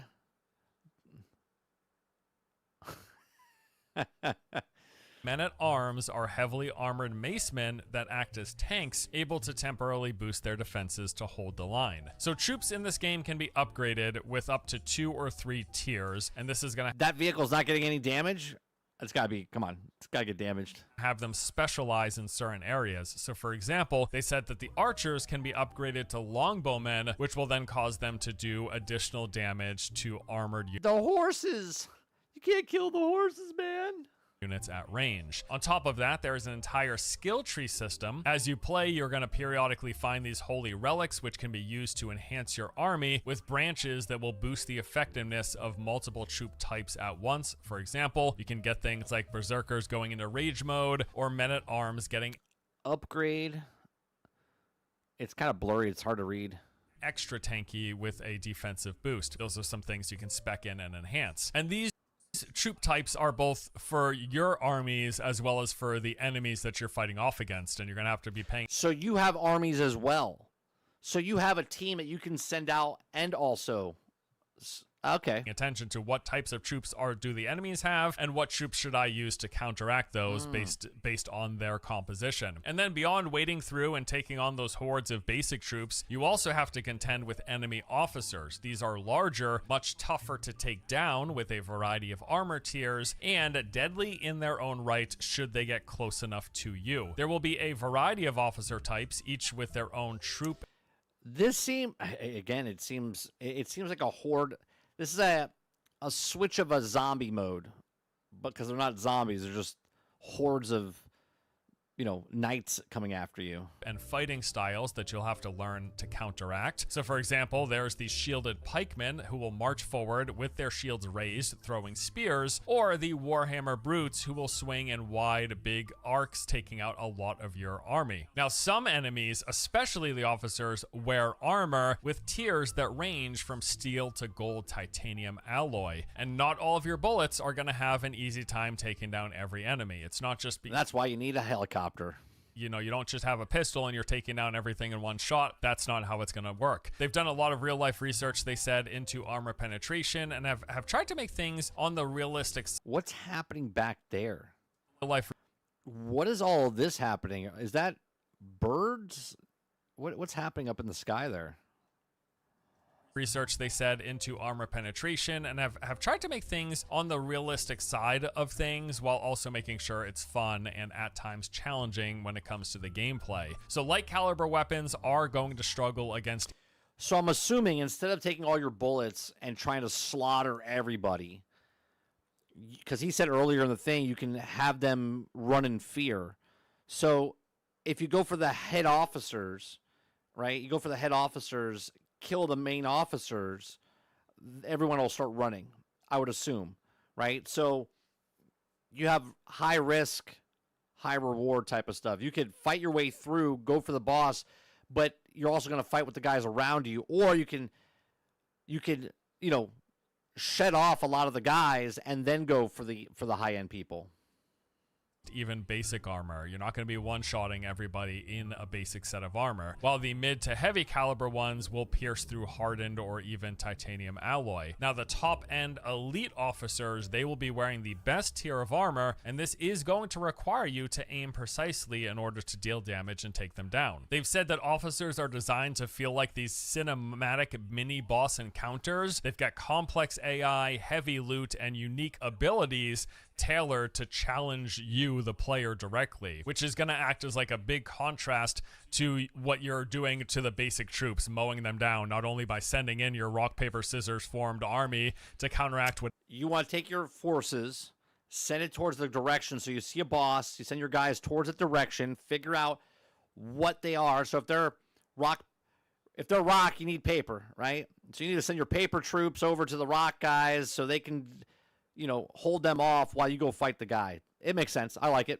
Whatever they have, but also with your weaponries, general troops without much armor, you're going to be dealing with pretty easily. But the officers, they're going to be things that actually require some paying attention to counteract whatever it is that they're doing. Now, on top of all of that, this is like way more of a strategy game than what I anticipated. I remember doing some light research for a prior video, and they mentioned that they have like RTS things where you can get a top view of the battlefield. But I really just thought like, okay, so you just got like, here's my, I've got 5 or 6 troops and I can point them in this direction. No, it's like way more than that. So for starters, there's the simulation side of stuff that we mentioned earlier. The battles you partake in actually run as a fully real-time sim. Wait a minute. There's RTS included in the game as well? You could put like factories or workmen's houses down? What was that? Side of stuff that we he's putting something over there. He's building like a village. The battles you partake in actually run as a fully real-time simulation with thousands of That's crazy. soldiers fighting simultaneously. Now, every soldier is controlled by this multi-threaded AI, which is used for their decision-making. Oh, look, it's Back to the Future. Their pathfinding, and even their loyalty to their commanders. Now, this combined with what they call a unique procedural animation system has allowed Kingmakers to offer a really high level of character and combat fidelity. Now, as for the RTS mechanics, well, there are several layers here. For one, you can pull back to get that top-down view of the battlefield. You can do this at any point. You'll be running around with your character, taking some shots, and then you can just pull the camera up to get an overhead view of what's going on. From that view, yeah, you can command your troops where to go. Now, there's like different formations and stances, and the developer has said that the Total War series was a huge inspiration for how they've implemented this system. However, at the same time, they do have units that are individual rather than moving as just like a single rectangular blob or whatever. They're going to be interacting and doing things kind of on. This is pretty ambitious for this game. This is a pretty ambitious game right here. An individual basis. Now, when it comes to the troops in your army, you get to pick and choose the mix of types that you want from those 6 different troops that we mentioned earlier. Some examples that the developer gave included massing up archers, which are used to protect. This is where the game gets fun, right? This is Helldivers right here. 4-man crew going in, slaughtering a whole entire village of knights and warriors. Swordsmen, which is getting in there with like Helm's Deep. Or like Braveheart type of stuff. Great for efficiently leveling a village or an outpost, or sending in cavalry charges to overwhelm and scatter your enemy, or doing something like combining macemen with axemen, which is good for tight flanking wedges or crushing from sides in a pincer move. So again, you got that rock, paper, scissors thing, and you're kind of trying to pay attention to what the enemy's doing and position your units, but also have the right combination of units to counteract those. And all of this is happening in real time, all of it. And then after directing your troops on where to attack, you can then swap drop back down into third person and join the fight. And yes, you're going to be shooting the enemy and trying to like soften them up for your troops to then finish off. But there's other things you can do. Like there are going to be healing grenades. So if you've got some of your troops that have taken a lot of damage, you can toss in a healing grenade to boost them back up. There's also an entire morale system. Yeah, it's the same music. So enemy troops are going to be boosted by any officers that are nearby. But if you take an officer down, See? Oh, okay, so I am right. Yeah, that's what it sounded like. that can cause the troops to retreat. They've also got this like localized fear system where if enemies witness you blowing up another soldier, they have a chance to panic and flee the fight. It doesn't even just have to be taking out an officer. That's pretty crazy, right? That's pretty crazy because if each individual soldier, right, obviously it's a bunch of random soldiers inside there. If you happen to kill the one that affects, not a boss, but just affects, and there's like a guy around, he gets scared and is like, I'm out of here, and he runs, because you know there's always a guy like that, right? That's pretty interesting. Like, how many of those guys are in the pile of 1,000 guys, right? Sir, you can So just one out like, of every 5, one out of every 10. Do you shoot the right guy? Does he get scared and everyone else kind of runs off? you can just like absolutely obliterate one enemy soldier, and then a nearby one could like panic and just run away. Right. Right. And then when it comes to your army, you are the officer for your troops, and you're gonna have abilities. There's like skills in the game that can boost morale in different ways and can even support them directly, like those healing grenades, for example, that we mentioned. It'd be cool if obviously this would be like more near like end game type of stuff, where you come back and you have a smaller task force that you have these guys that you can level up, that they're warriors, right? They're from the past, but you can bring extra guns for them, right? So you have like maybe like 5-6 guys that you give shotguns to or give ARs to and stuff like that. That'd be interesting. And on top of that, the game has base building as well. They've not shared a lot of detail on the system, but we have seen in the trailers that you're able to do things like place down houses, barracks, lumber mills, and even construct castle walls with barricades. There does seem to be some sort of an invasion system where you've got time to prep your fortifications, set up your army composition and placement, anticipating an incoming invasion that you have to... There's a lot to this game. I didn't think this was anything like this. Fend off. And the troops under your command, they aren't just fodder. When you get some troops defeated in combat, you're actually going to have to place down a hospital and then bring remaining survivors to that location where the hospitals can revive fallen members and then restore up to a full squad, so long as they were only partially wiped. And you probably don't want to kill your own guys, right? You don't want to just like run them over, because you probably need your guys for something. You know what I mean? Like, it probably costs a lot to get them or something. There's got to be a reason why I can't just plow over the group of people because I have my army and their army. You probably don't want to kill your own guys. Doubt. If you lose an entire troop with every member eliminated, you're going to have to go about the process of recruiting a new one. Oh, okay. So he just said something there. Hold on. To that location where the hospitals can revive fallen members and then restore up to a full squad, so long as they were only partially wiped out. If you lose an entire troop with every member eliminated, you're gonna have to go about the process of recruiting a new one to replace them. There so you got to do recruitment as well. Holy Christ. are siege weapons, including things like trebuchets, ballistas, and archer towers. And then as you progress and you get the resources and have gotten far enough, you can call in modern equipment. You can be Mr. Dr. Brown. Like Gatling. Where's Einstein? Turrets or airstrikes. Now, these are certainly powerful, but they're not necessarily I win buttons, as all of the equipment that you can summon in this game can be destroyed by enemy forces, and you are at all times outnumbered. So you are summoning, which is sort of like stratagems. Just saying. It's really a numbers game. There's a lot of them for you to deal with. Just make sure you're not throwing a ball down and capture anything. Nintendo will have a word with you.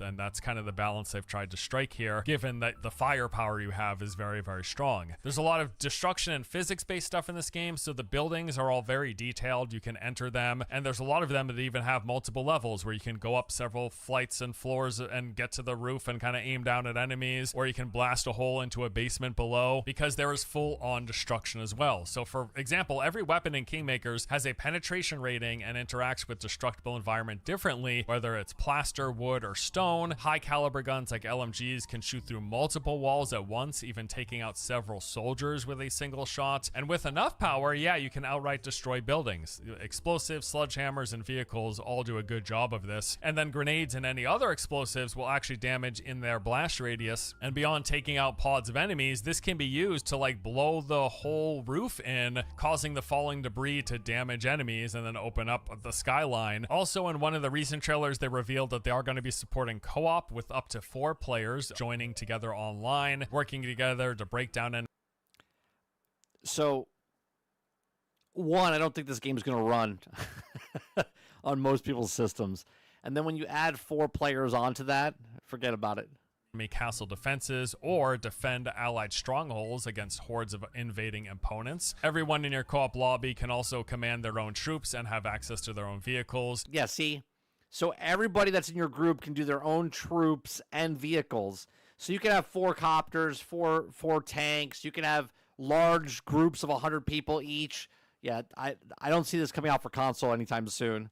And I can just imagine the sort of mayhem with the 4 people driving around in vehicles, commanding their own troops, taking on these hordes of armies. Like, just sounds like it's going to be a really good time. Now, as I already mentioned, when the game initially comes out, it will be going to early access. It already looks like it's going to be a lot of fun. Like, I'm super looking forward to playing, but they've also laid out some of their potential plans for the future. They said that there's a lot of things they want to do with Kingmaker. It feels like they've got a lot of possibilities, and that's exactly what they're using. Post early access, we want to add new factions such as Scottish or French, have epic castle sieges, deeper troop officer system, and maybe even a PvP mode. Helicopters and planes for you to pilot are also something we'd love to have. Well, they showed that already, so obviously in early access it's not going to be there. We could also dive more into the arsenal and vehicles for the future dev blog. Early access for. Post-release, their plan is to add new factions, such as the Scottish or French. They're going to introduce epic castle sieges, deeper troop officer systems, and have even considered adding a PvP mode, which could really be amazing. Like, could you imagine like a 4-player competitive PvP with these systems? The fact that it's a combination of this like crazy third-person shooter with these which is RTS, though, at that point, right? RTS mechanics. Like, this could be really, really cool. Definitely an idea that I really hope they pursue and are able to support some sort of PvP multiplayer, because I think that could be a blast. This already looks like fun just as a PvE and cooperative game, but I think it could be a lot of fun with an extra mode of PvP. Sure, let's add a BR to it. Why not? For Tim. As well, so we'll have to see. Then they talk about having helicopters and planes that you can pilot as something possible in the future, which could be really cool. And lastly, mod support is in the works as well. Mod support. So now we're talking about, now you make this, but now you're going up against the armies in Lord of the Rings. Now you're going up against the armies inside of Star Wars. Now you're going up against the... Come on now. That's why you get a PC for this stuff. Well, and they're looking forward to seeing what sort of creative chaos we come up with. This game is already absurd. This game with mods, so now obviously we're just talking about like the laid out details, features, and mechanics, and all we've seen is a handful of gameplay trailers. I think there's like a total of like 7 or 8 minutes of total gameplay footage from those trailers that we've seen, and it's all... Aku says they want to add the French. 1, make sure it takes them about 5 minutes to decide to attack. 2, add a mechanic to bring in hordes of women. Easy. French. White flag. All curated. We don't know how it's going to turn out. As with any game, it is a gamble, but on its face, like just the premise alone, this seems great. If it's feature rich, as it seems to already be, and whatever else they haven't revealed, if it has enough content and if it runs well, which is probably the biggest concern when you have any game talking about delivering. I'm going to tell you right now, I think they should put a mechanic in here just for fun, right? So again, I'm going to compare it to Helldivers a little bit. In Helldivers, you're going around, go to different planets and have different places. It would be very interesting if they add some sort of map system in here, sort of like a conquest mode, where you take and you fight certain things in certain regions, and as you win, you take over the land, and then you have, maybe that could unlock more benefits because you own more property and stuff like that. Like if you're the king's maker, right? You're coming into the past and you become a badass and people start following you and you're building up your army and you own more land. It'd be interesting if you could, push. So it'd be like not only is it RTS, not only is it a third-person shooter co-op game, but it's also like a world takeover type of thing. I don't know. That could be interesting. The scale of this with thousands and thousands of units and full environmental destruction, there's a serious question about, is the game going to run well? Because it's usually those sort of dynamic elements and those number of AI enemies where you can run into performance issues with games. So we'll have to see how all There's definitely going to be performance issues. of that pans out, but assuming that all is good, this could be really, really awesome. Either way, I'm looking forward to playing, hoping it turns out well. As mentioned, Kingmakers is coming out pretty soon on October the 8th, and yeah, October the 8th, it's coming out in early access. Okay. Can't wait to play it. Certainly expect a follow-up video from me once I've got some hands-on time with it. I'll share my thoughts, impressions, and overview of the game. Thank you once again to That's 2 days before Battlefield. All right, go give Forest Gaming a like on his video. So there you go. There is Forest Gaming talking about Kingsmaker. So that's a lot. I didn't think there was that much in that game. I thought it was literally jump in, have fun, see if you could survive during like a onslaught of knights coming after you. But now it seems like a pretty in-depth type of game. So October 8th it comes out. Let me make sure. Kingsmaker.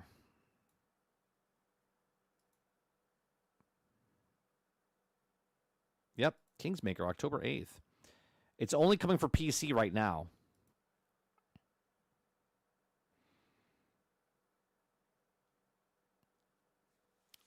It's definitely not coming to console in the next year.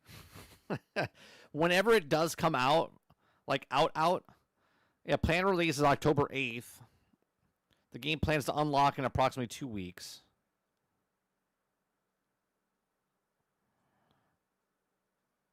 Do they have videos? Let me see if they have a website.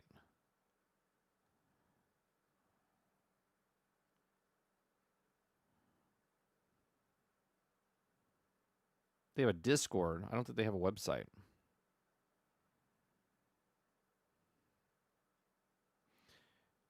Here, let me bring this up. Because it actually goes into the future as well. Look.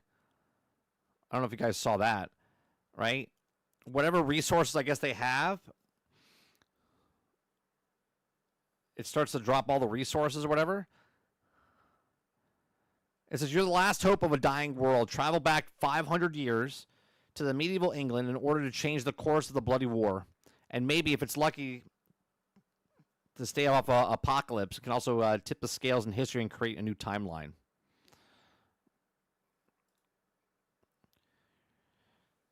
Real life history. Okay. After the Fail Rebellion in 1283, King Edward, England conquered Wales, ending the independence and turning the country into England vassal. Okay, fast forward to 1399, English King Richard II. Okay, 1400. This is just like a history lesson. In Kingmaker's lore, the Kingmaker's original timeline, the rebellion was victorious. He has also allies managed to conquer the England, which also set the world a path towards technological superiority.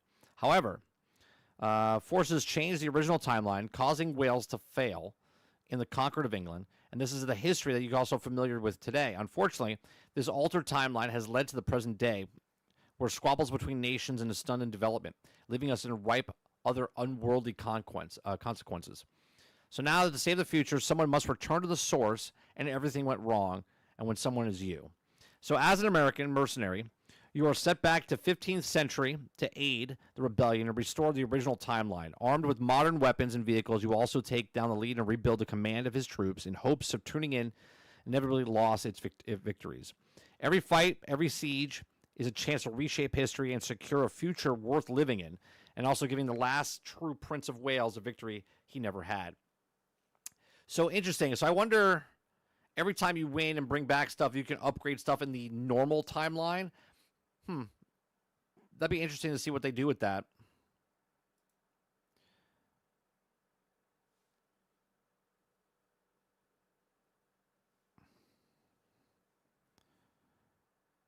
What the hell is that? Did he throw a grenade? Oh, was that a missile? A missile came down? It is like okay, progression and upgrades.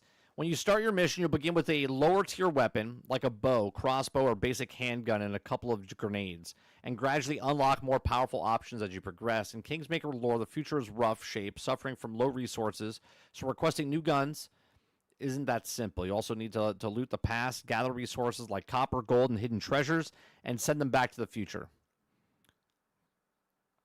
Okay, so you got your upgrades, you got your vehicles.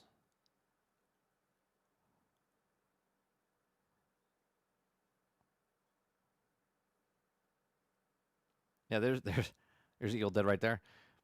So yeah, so we're a couple weeks away. That'd be interesting to see what happens when it comes out.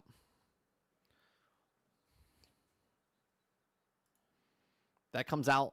I'll be honest. If I was a person and I was on the fence, I'm not buying Battlefield 6 right when it comes out. I would pick up this before Battlefield 6. I would. 100%. I think you would have way more fun with this in the long run if the progression system is good. Now, obviously, I think when it comes out, it's going to be an early access. I don't think it's fully, but we shall see.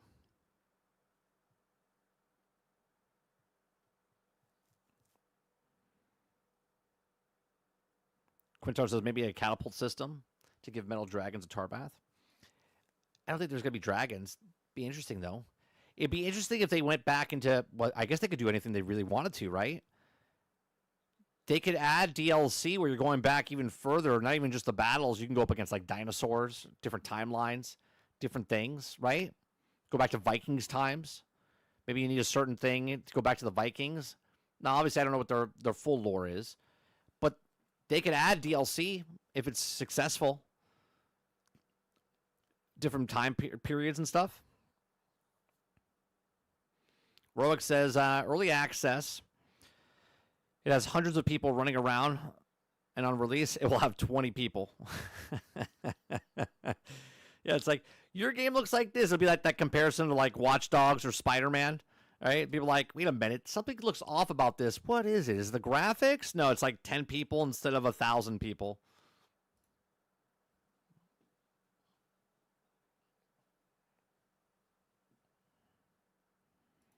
Eclipse says, yeah, it's day one buy for me.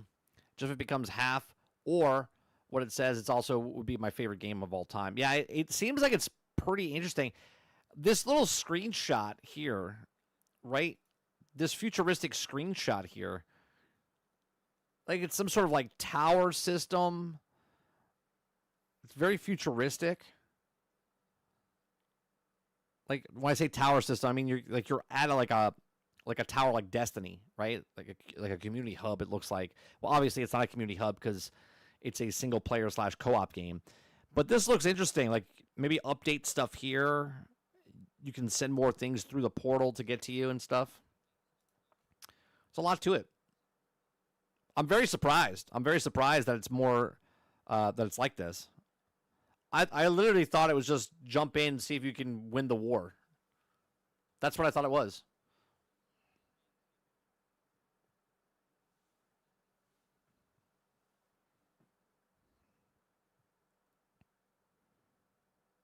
There's a lot of people, man. There is a lot of people.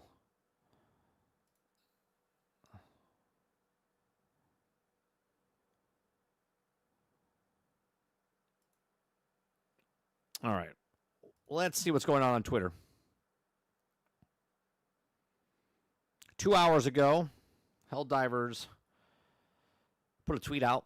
Greetings, Helldivers. We know that many of you have been experiencing issues including performance drops, stability hiccups, freezes, and annoying audio bugs. We've seen the feedback across Discord, forums, Reddit, and our dashboard, and you've been loud and clear. Absolutely right to expect better.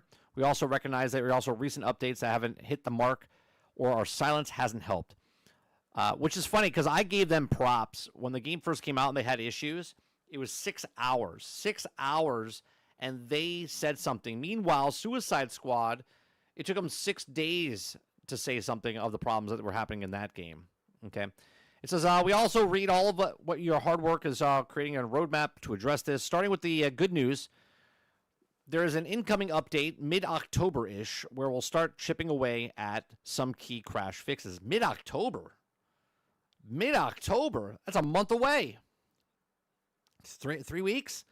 Fix a primary weapon, sidearm audio, and stop during a mission. Minor performance improvements. Long overdue bug fixes like charger footstep sounds. Pretty useful. Or weapon audio stopping mid-mission. No more landing on caves. A balanced pass where unleashing Nicholas and Leonard.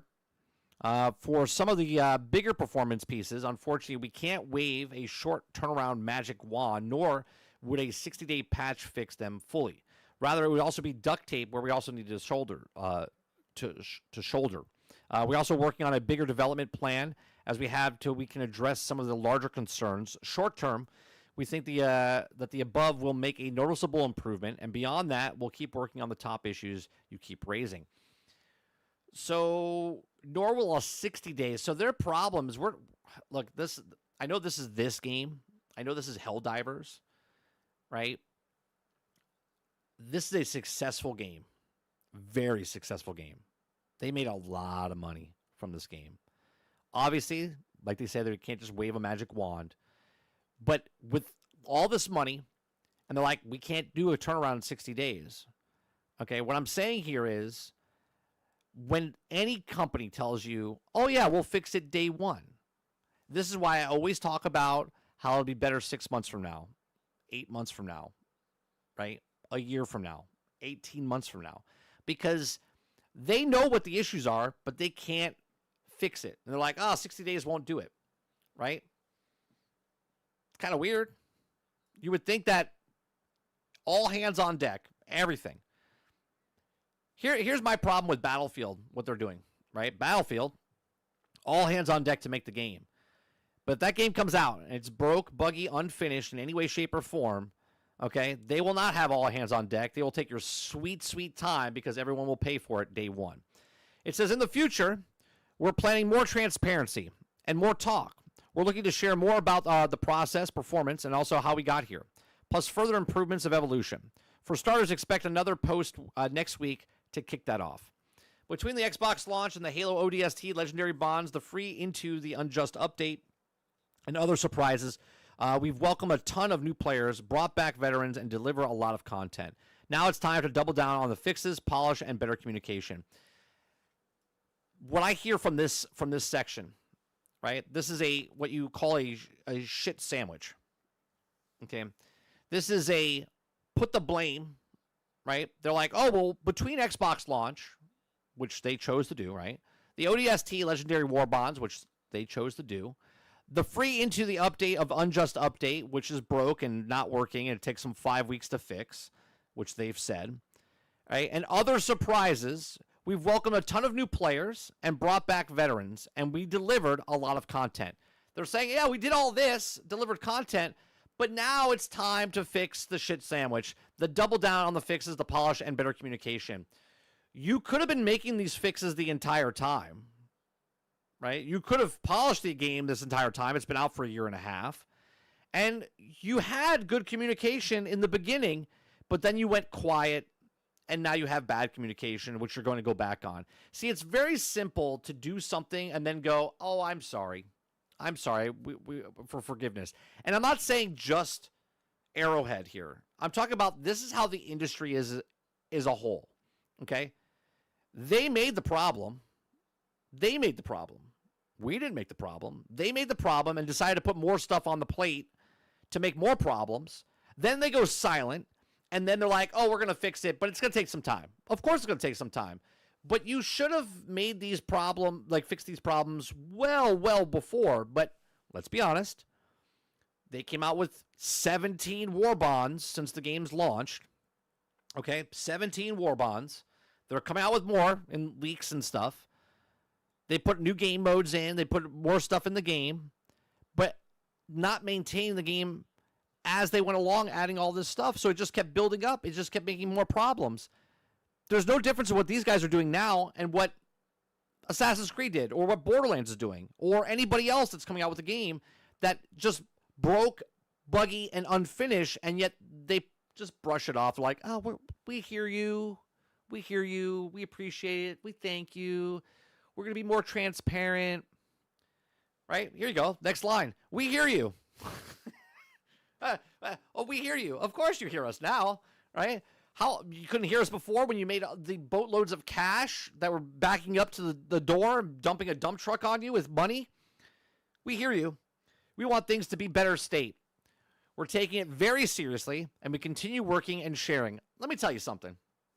Not that it matters now, because there's tons of people playing. I'm enjoying myself. But if everybody stopped playing, if everybody just stopped playing whatever game it was that was broke, buggy, and unfinished, do you think they would fix it sooner rather than later? I'm pretty sure they would. I'm pretty sure they would. But they don't have that anymore, because they already got the 8 to 12 to 18 million people that bought their game at $40 a pop. Right? Says, thanks for sticking with us. Right? It's just crazy. Here you go. First person down here says, after playing for 400 hours, let me see. After playing for 400 hours of Helldivers 2, I can say it is the buggiest game I've ever played since the late 80s. When I first became a gamer, thankful competition exists, and now Borderlands 4 gives me the fun I need and runs beautifully on my RTX 5080 battle station without a single crash in 28 hours of play. Yeah, unfortunately, for everybody else, Borderlands, I don't know if you should have used Borderlands. Right? You're fighting bugs just the same as us. I just think it's funny that obviously it's easier to ask for forgiveness. When you make all the money, you can just come out and ask for forgiveness. It's kind of frustrating. And I'm not really having that many issues with it. I just hate the state of gaming.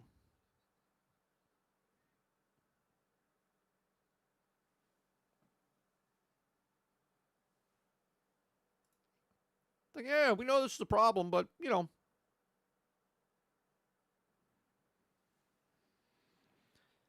Here's the best part, right? I just saw Destin Laguirre's post here. I'll show it on the screen. He's like, so if you want a game today, September 2025, you can play on the PC, $800, the PlayStation 5 Pro for $750, the Xbox Series S for $600, the PlayStation 5 for $500, the Switch for $450, the Steam Deck for $400, and the Xbox Series S for $400. Right? And your games won't work. They'll be broke, buggy, and unfinished. Right? I'm just using that as a springboard there.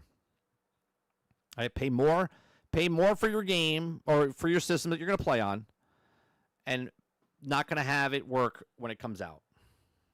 Not day one, not week one, not month one, not year one.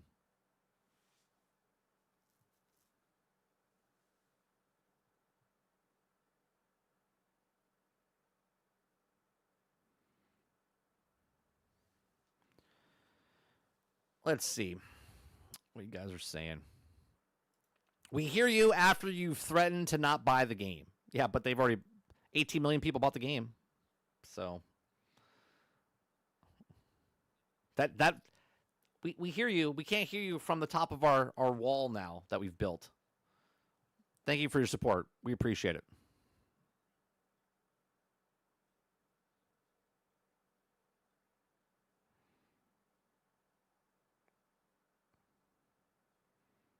It's just silly.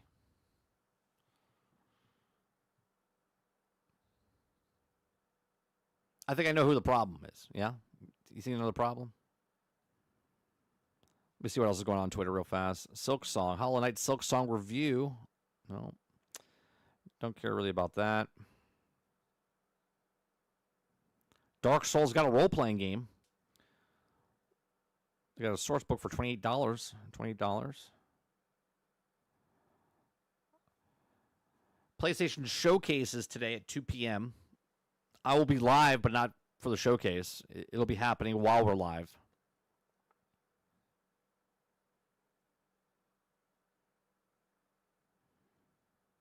Toko Game Show.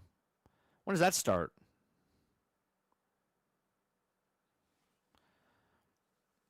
That starts today too, right? 7 p.m. 7 p.m. Tokyo time is what in Japan?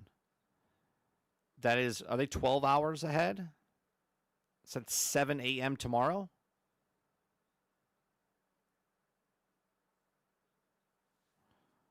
I gotta look that up.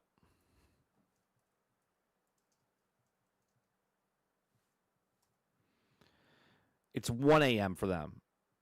Oh, they're 13 hours ahead. So 7 a.m. for them is 8 a.m. tomorrow for us. Okay.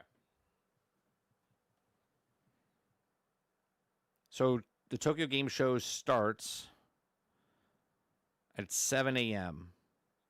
or 7 p.m. their time, which is 6 a.m. for us. I think it's 7 p.m., right?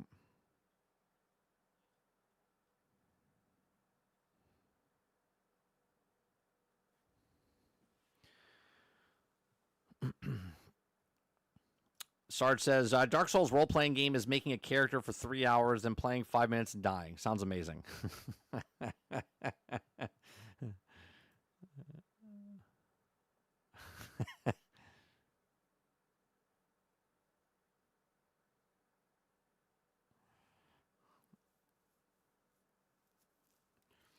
That's a good, here, I want to show this. Christ. Fuck, Jesus Christ. Sorry about that. I didn't know the music was going to be that. Look at this. Look at this. People are all taking the escalators all the way up, and nobody's taking the stairs. Fucking lazy ass people. We're all lazy. I would be one of the guys that goes up the stairs. I would go up the stairs. I would not go up the escalator.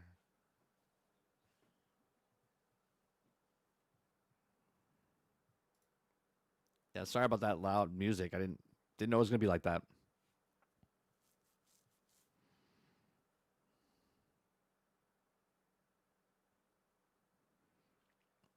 All right. It says, despite its $1,000 price tag, Lenovo's Legion Go 2 pre-orders have substantially exceeded expectations, resulting in cancellation and delays. Wait a minute.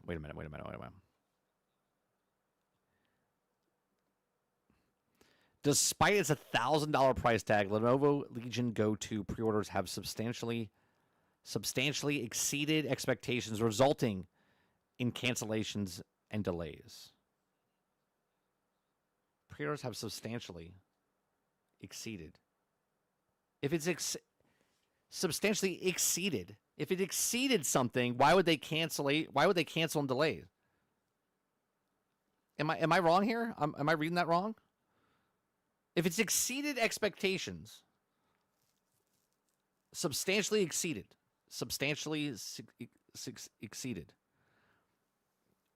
resulting in cancellations and delays. If you pre-order yourself a Lenovo Go 2, you might want to look through your emails because there's a chance your order has been delayed or, even worse, canceled entirely.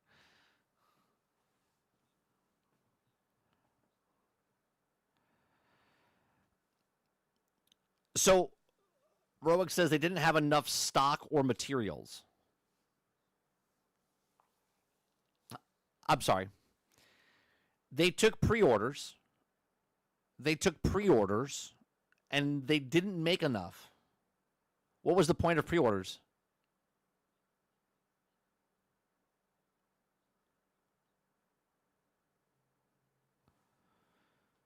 If you pre-order, okay, Lenovo decided to do a AMA. There's users encouraging to ask questions. A user was also finding out about the pre-order delays, and they didn't directly answer any of the questions posed that said delays. Ask me anything except shipping. 2 days later, the description has changed to display new information about Lenovo's team. As many of you have noticed, we've been missing in action since we started the thread because we had to get our stuff together behind the scenes.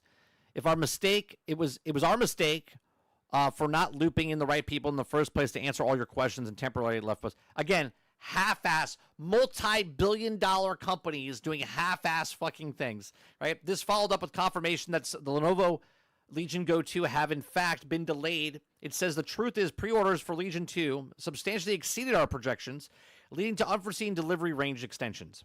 Okay. 2 days after this, another edit was made to the original thread. The good news is that Lenovo has been making more units available at more retailers, which is estimated to improve availability in the future. The bad news, however, is Lenovo has canceled some pre-orders placed directly. How do you get pre-orders? How do you take pre-orders and go, oh, we can't make enough. We're gonna wait way afterwards to tell people we can't make the actual product. Sorry, we're gonna cancel your pre-order. What? How do these companies run? It justifies the decision stating that we don't believe in holding on to customers' payments for product. Well, that's what a nice company. We can't ship in a timely manner. What exactly a timely manner means is still up to debate. But one user claims the delivery window shifted from September 22nd to 23rd all the way to the end of November. The Legion Go 2 comes packed with the Ryzen Z2 processor, which also a more expensive model, gets a Z2 Extreme, 8.8 inch, 144. Well, this doesn't look very good for the other handhelds coming out. Huh? This doesn't look very good. If they can't make theirs, how is the other guys going to be making theirs? Why don't we know prices yet for the other ones? What's the point of pre-ordering if they can cancel your pre-order? Oh, I thought the whole point of pre-ordering was so you know you're actually getting one ahead of everybody else. Be like, oh, I paid early. I'm going to get one. They know that I'm interested, and I get one. Instead of them blindly making units, throwing them into a place and going, let's see if they sell. They already know these people are going to buy them, and they can't even produce them for them. Amazing. Amazing.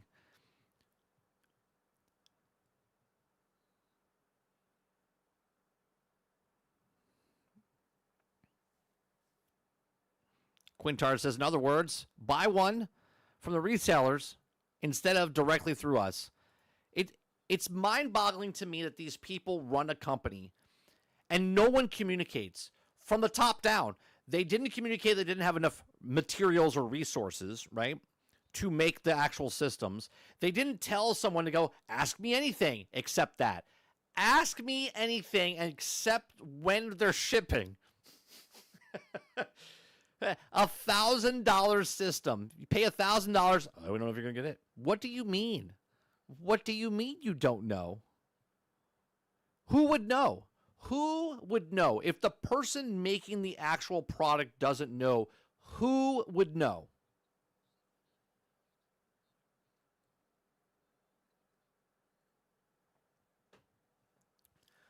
Someone asked me, are you streaming tomorrow?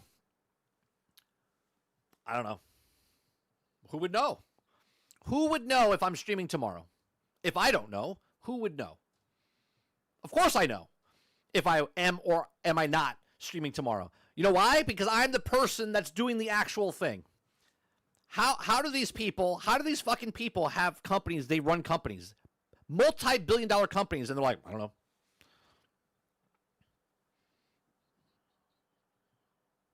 I don't know what to do. Oh, we're supposed to make something? Oh, we have a million people that pre-ordered. Well, we can't make that happen. Do you think we should try? Right? And then if you try, come out like a normal person and say, unfortunately, because of our fuck up, unfortunately, because we hired a bunch of retarded people to run our company, they took way too many people pre-orders, more than we can actually supply. Instead of saying, hey, first 10,000 people to pre-order are going to get this. Nope. Let's just take everyone's money, and then let's figure it out at the end. Oh, we can't make that. Oh, well, that's a shame. I guess we'll just we'll just run an article. It's fine. We're listening. Thanks for the $1,000. It'll be shipped sometime. It'll be shipped sometime down the road. Don't worry about it. By the way, enjoy the games. All right, that's it for me. I'm done for the day. We'll be back. I'm done with the show for the day. I'm not done for the day. We'll be back in about 30, 40 minutes playing on 30 and Still Gaming, playing some more Helldivers. If you guys want to come by, hang out with us over on 30 and Still Gaming, come on by as we play some Helldivers. We appreciate it very much. Hit that like button, hit that subscribe button. If you'd like to go above and beyond that, become a member as little as $5. I'll tell you what, you give me $5, it's going towards me to pay for stuff as edits, computer, lights, new mixer, whatever. If you give them $5, you have no idea what they're going to fucking do with it, right? But you do what you want with your money. I appreciate it very much. I appreciate everyone coming out and hanging out with us each and every single day. I'll see you guys on the next one. Peace out.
It's not on us to pay for their sins. Don't let the cycle keep rolling again.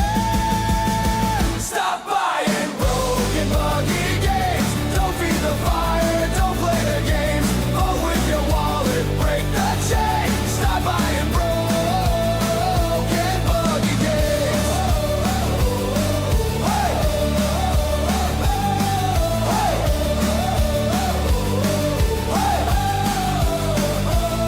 We own the power in what we choose. Together we win or alone we lose. So take a stand, don't be the fool. Make them earn it, that's the rule. Stop buying broken buggy games. We want quality, not empty names. Gamers united will make the change. Stop buying broken